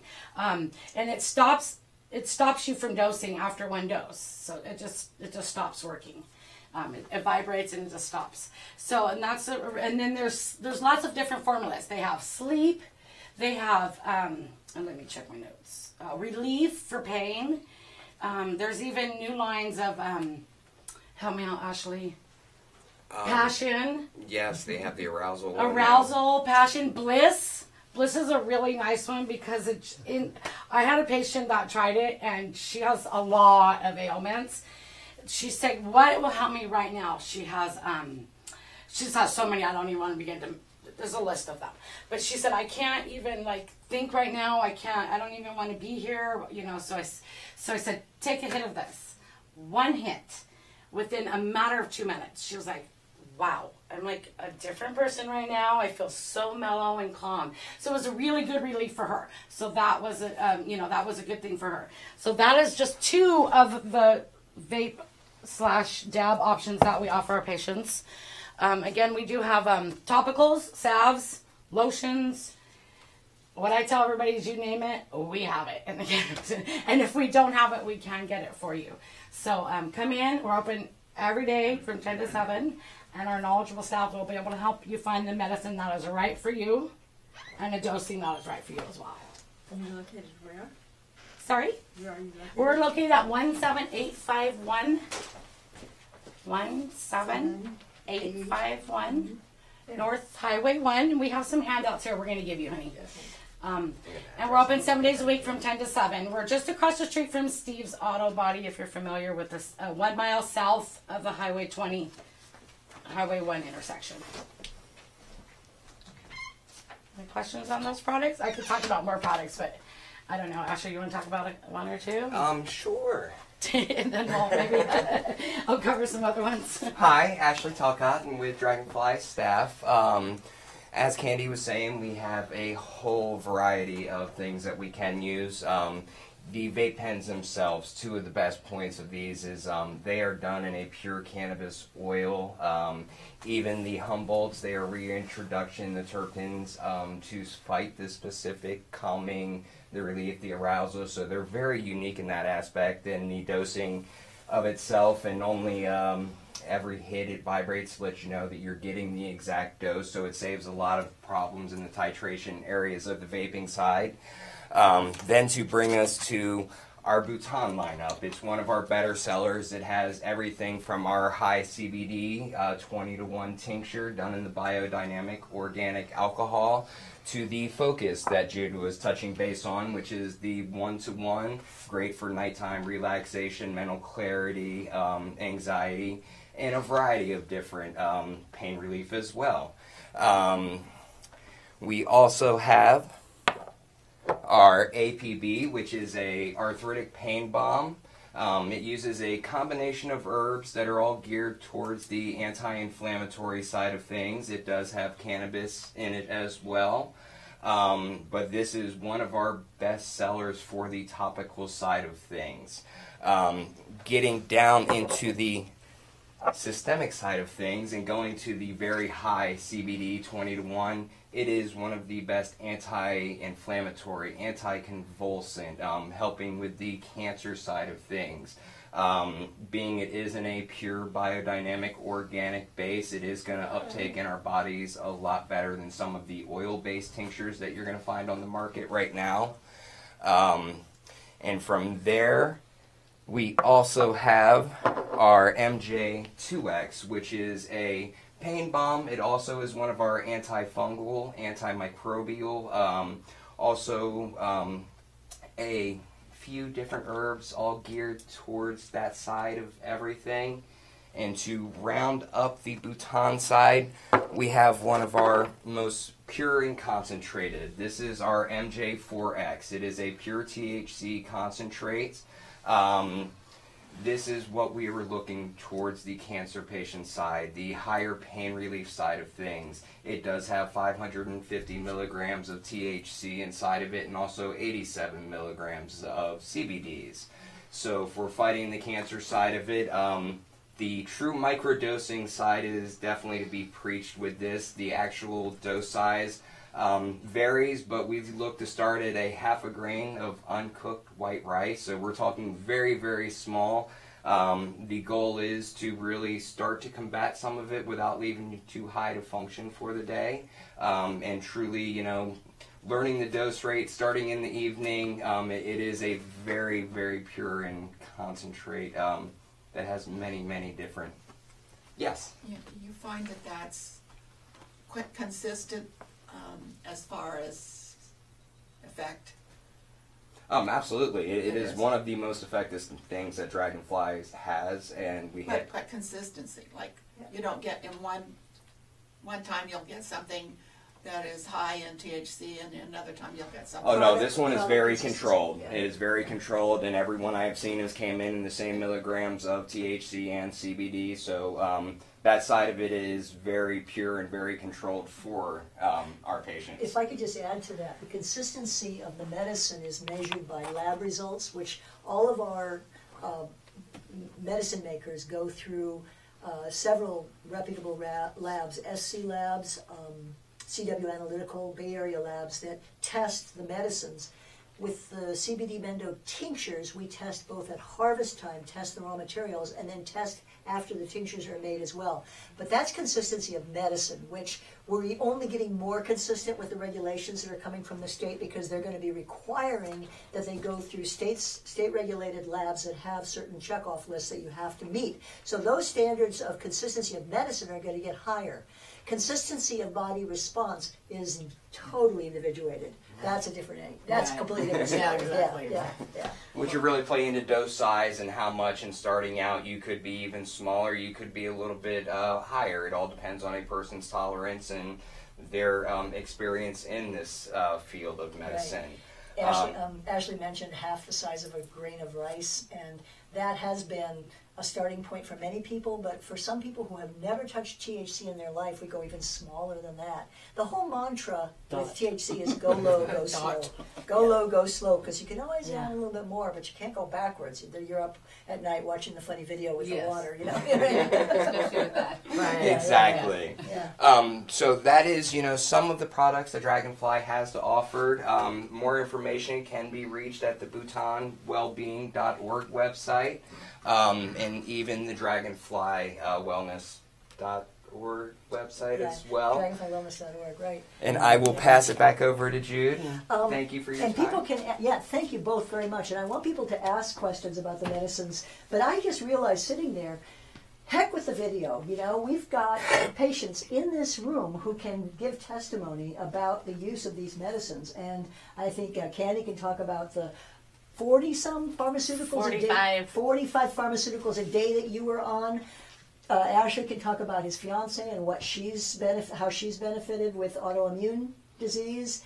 We've got Derek and Marianne, who have a particularly dramatic story, recent experience with cannabis, and Barbara Ropride, who's the rock star of our video. You didn't get to see. All right, you're getting tired of my calling you a rock star now. Okay. I'm sorry. And she has her own story about using it for pain and surgery. And what's particularly beneficial about Barb's story in the video is that as a nurse, a 35-year public health nurse, she was able to interact with the hospital personnel at the time of her surgery around the use of cannabis for the side effects of what she's going through and the dosing question. And she was able to actually address some of their concerns, we should say politely. Yeah, so who wants to go first? I will. Go for it, Candy. Okay. As Jude was saying, yes, I was on,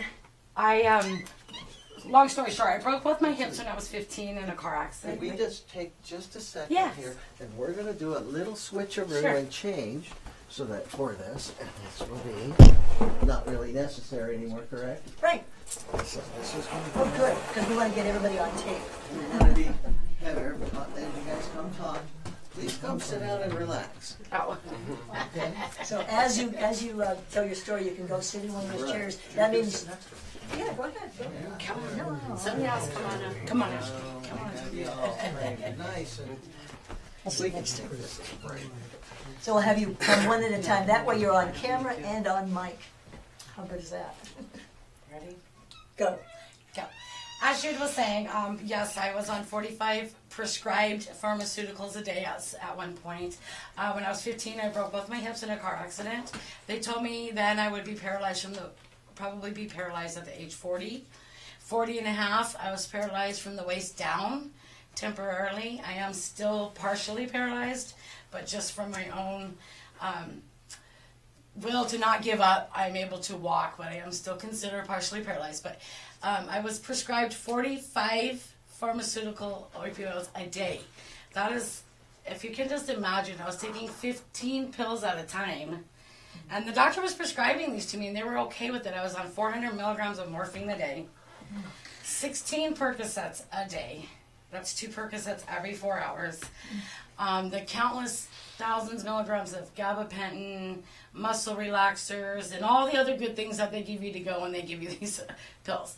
So I went to my doctor and I said, enough is enough. I went off of these pills and I want to be tapered off of them because I was in Santa Rosa Memorial Hospital and they put me in withdrawal. I've never done hard drugs in my life, but I went through morphine withdrawal, and I don't know if anybody's ever seen or done that, but they didn't even realize they did it to me until they found me in the bed. And at that point I said, I'm out of here, I'm leaving your hospital.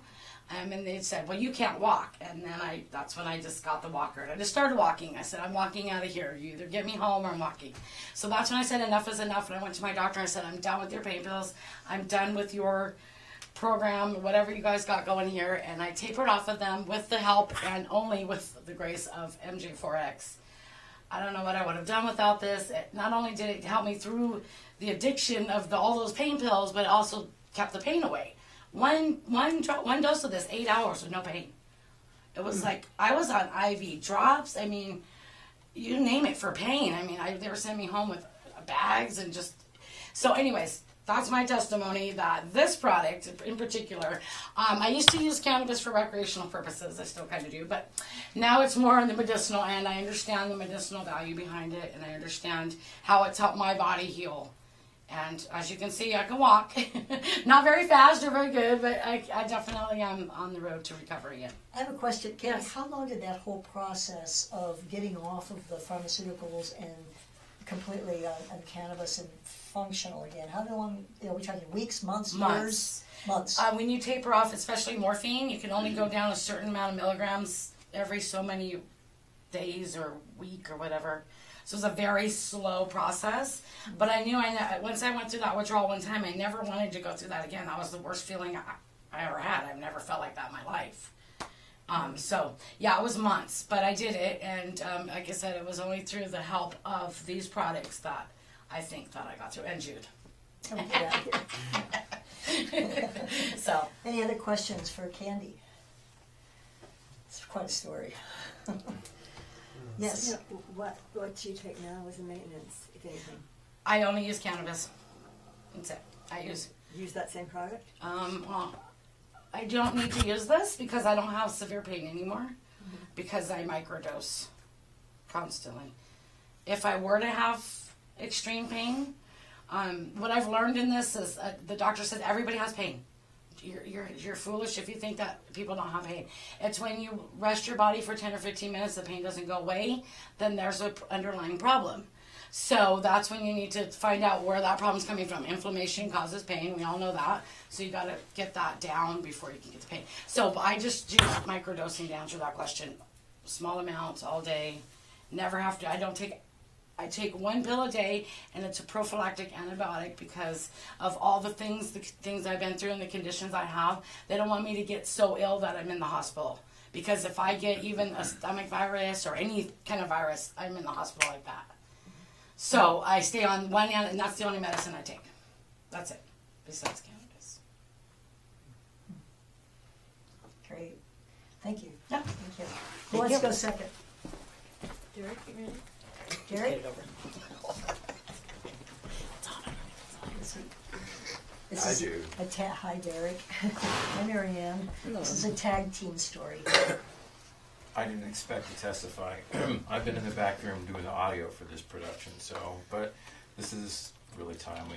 I've been using cannabis medically since 1969. I have a rare genetic disease called porphyria. It's inherited from my mother's side of the family. I can trace it back 3 generations, and a whole bunch of my family members have it. It's a very misunderstood disease. It's called the mimicking disease. It's confused for over 200 other different diseases, from Lyme disease to gallbladder issues to hiatal hernias to mental issues. It's a very difficult disease to get diagnosed. It took me till I was 40 before I was diagnosed, but I discovered in 1969 that I got a lot of benefit from cannabis, but it's been hit and miss. So I'm extremely grateful for these advances in medical cannabis. I'm kind of blown away. One of the major problems I have with this disease, it's a metabolic issue. I cannot metabolize my own hormones and such, but I also cannot metabolize all the chemicals in our environment. Everybody in this room has chemicals on them. All their products have chemicals, and they're all toxic, and this is known. This is not any fabrication. You can look it up and see for yourself. So one of the major issues I have when I'm having a bad porphyria attack is grand mal seizures. Now you can see that would put a crimp in your lifestyle if you're laying fall on the ground and are flopping around. And I've never found anything that will really bring me out of a grand mal seizure after I've had one, except time. I just have to wait, and then after I come to 20 minutes later maybe, or 15 minutes later, then I can have some cannabis and I sort of come back.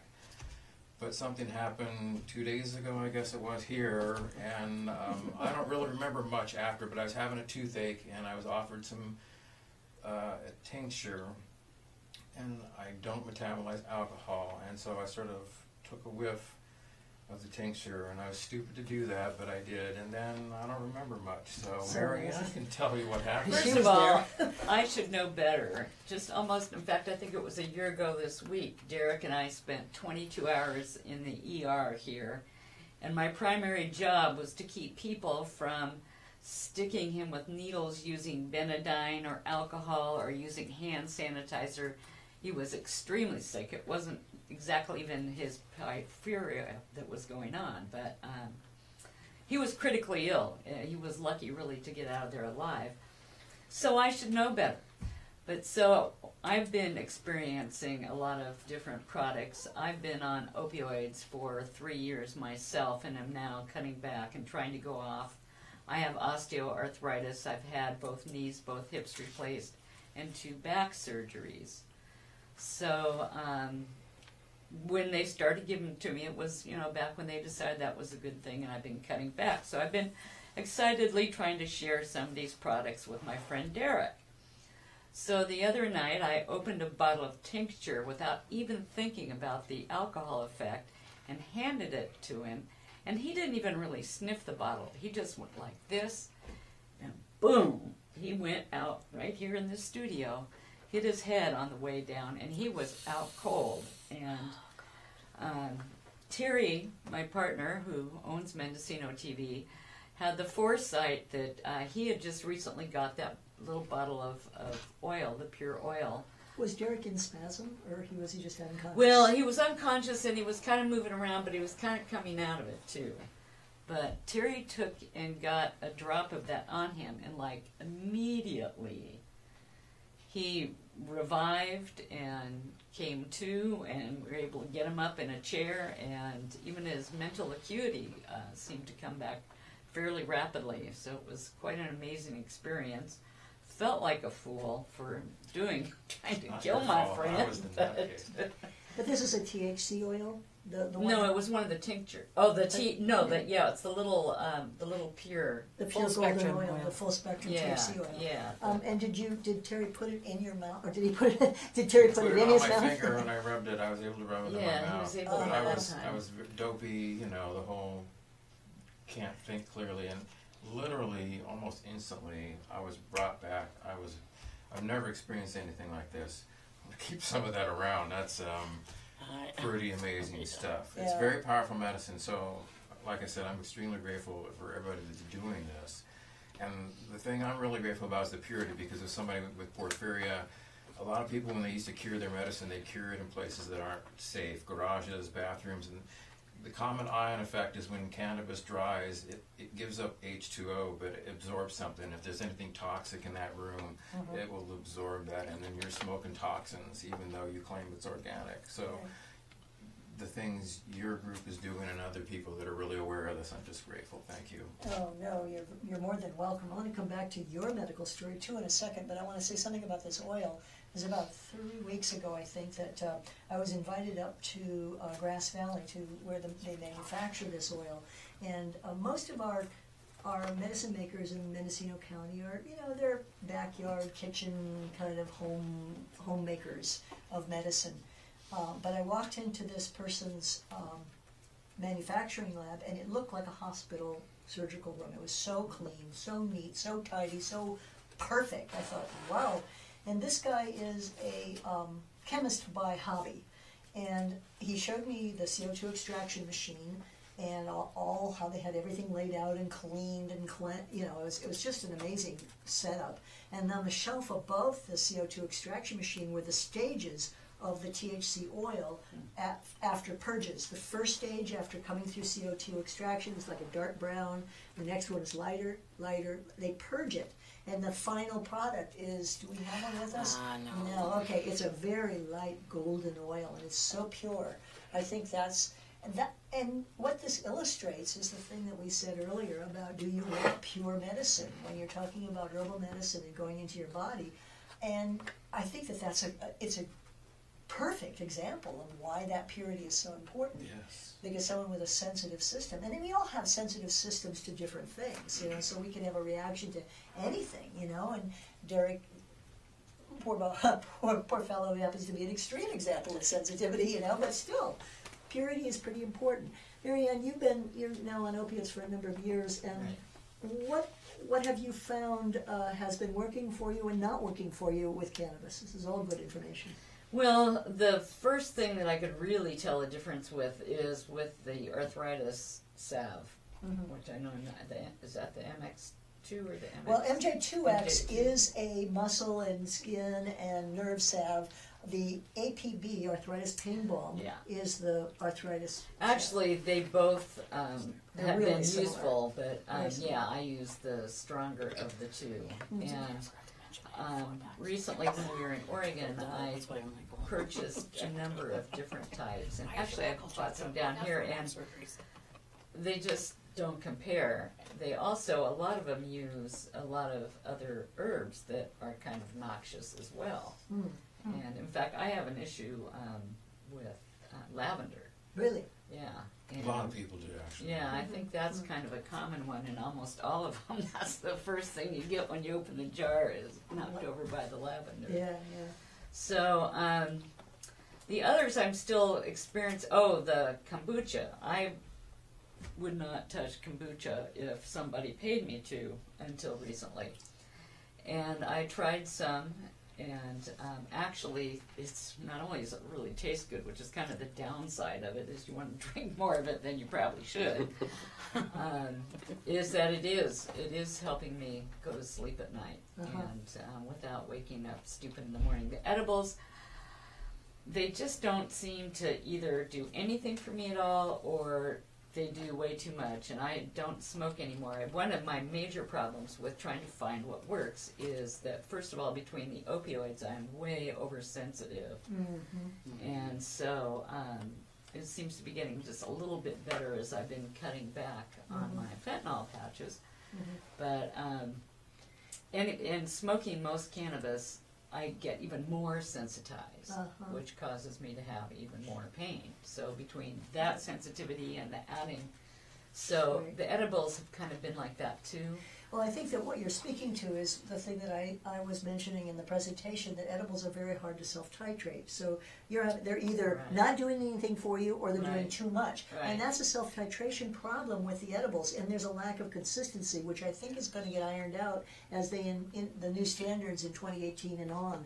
The edibles have to step up and get more consistent, and that's what's going to happen. Until you mentioned that in the talk today, I hadn't thought about that, about how, which part of the batch did it all get into, and is it evenly distributed?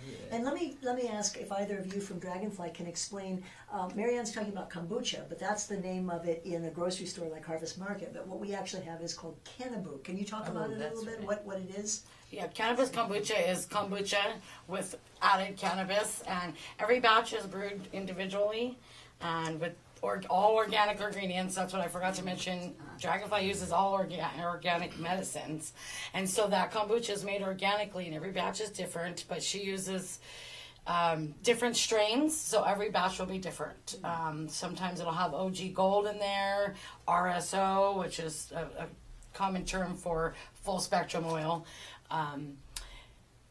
Keef, hash. Again, every batch is brewed differently. I need to pay attention to that. Yeah, so when you come in, the batches, well, from now on, they will be individually. We usually just have a one common card, but now every bottle will be individually marked with all the ingredients that are in there, so you know exactly, as a patient, what you're consuming. Yeah, I noticed one had them and the other didn't. Yeah. As of January 1st, 2018, with the new regulations being in place, the labeling instructions in the state regs go on for pages. I feel so sorry for these medicine makers who are making little tiny packages, and they're supposed to put like a book's worth of information on the labels, but the labeling is going to be much more stringent, and so it'll be helpful to the patient. I just don't know how the medicine makers are going to pull it off. I was just going to have you speak. We really need to go. All right. Bye, Bob. Thank you. Thank you. Thanks for coming by. So the one last thing I would note about what you just said, Marianne, is that in our conversation, and this is why people don't walk into Dragonfly and just say, I want to buy something, we sell it to them. We generally, if they're a new patient, we ask them, what are we treating? And we go through a series of questions, which is what you need to do with herbal medicine, because you're treating the individual. You're not treating the disease that everybody has, as they do with pharmaceuticals. So the question of you being on opiates and how that has influenced how cannabis has or has not worked for you, this is a question we need to have be our standard. What are you on now? You know, we need to start with, our first question is, what are we treating? What medicines are you on? So I think that this is... What have you tried? Yeah, exactly. We got to figure it out so that we're not giving something to someone who's on opiates and it's going to be hyper impactful. Well, and one of the real bizarre things with opioids, okay, now they're saying, all right, it's a national emergency. Great. Other than the AA programs or complete detox, you have no options. Mm-hmm. And the medical world is just like, well, we've got this other new drug we can give you, or, you know. Yeah, no, I know. They have recognized I am oversaturated now, so they're now getting that at least on the paperwork. But I am also taking the CBD drops, that just the 18-to-1 is kind of a preventative, and I'm curious to try some of these sprays. I kind of trying to not mix them up. I was doing that first at the same time. Yeah. So it's good to like try one thing and not mix it up at the same time with something else. Well, that's part of what Candy was saying with keeping a record. If you're doing 6 different things, you don't know what's working. Right. And my brain and my memory do not work well with the... I have notebooks full of notes from all the opioids and cell phone, you know, I can put it on. I put all my things like that in there. Yeah, exactly. So yeah, I'm still a work in progress. Yeah, we all are, for sure. Any other questions for these two patients? What is the oil that works so successfully? Yeah, the golden oil. What's it called? I think Terry's got some here. It's full spectrum oil. Full spectrum. It's full spectrum oil. Full spectrum. Well, that's the brand name is sexy. The brand name is sexy, but it's full spectrum oil. And the one that Dragonfly offers is the one that's filtered 5 times. So it's pure like gold. It looks like gold. It honestly does. It looks like it's a little tiny hyper, what do you call that? Plastic syringe. It's plastic syringe. And Derek has they're actually glass. We don't have it here. Found out the hard way. Sorry. So do you want to say anything or not about yours or Julie's experience with cannabis? I certainly You can. should. Okay. Thank you, Jude. I appreciate it. Yeah, you bet. So my experience, my journey, kind of looked at the recreational side growing up. As I got older, I realized how cannabis really helped with my anxiety, my depression. a few other things, and even today trying to do my little presentation, you can probably see how bad I was shaking holding that. So to me, it's really helped me in the aspect of calming down. My fiance, she has epilepsy. It was caused from a car accident. She also has TMJ damage. She uses cannabis for the epilepsy, the CBD side of it, and the pain relief. All together with the anxiety, you know, I started out more wanting to learn myself, and that's how I ended up coming to Dragonfly. As the Mendocino cookers, I was doing a lot of the things on my own, and really it was a learning process and putting myself in a position and with Dragonfly to learn the more medical side of it, to be more beneficial and get away from the black market side of things as well, is really what brought me to this place and on this journey. So Julie's been having good effect in controlling her epileptic seizures with the tinctures, or? She hasn't had one in 3+ years now. Wow. You know, Since she's been doing cannabis, or? No, overall, she still does have some medicines, pharmaceutical side that she does take, but the overall and the anxiety, the pain relief, you know, the weather, all of it affects her more some days. So there's days that she needs the extra Rick Simpson oil or the full spectrum oils.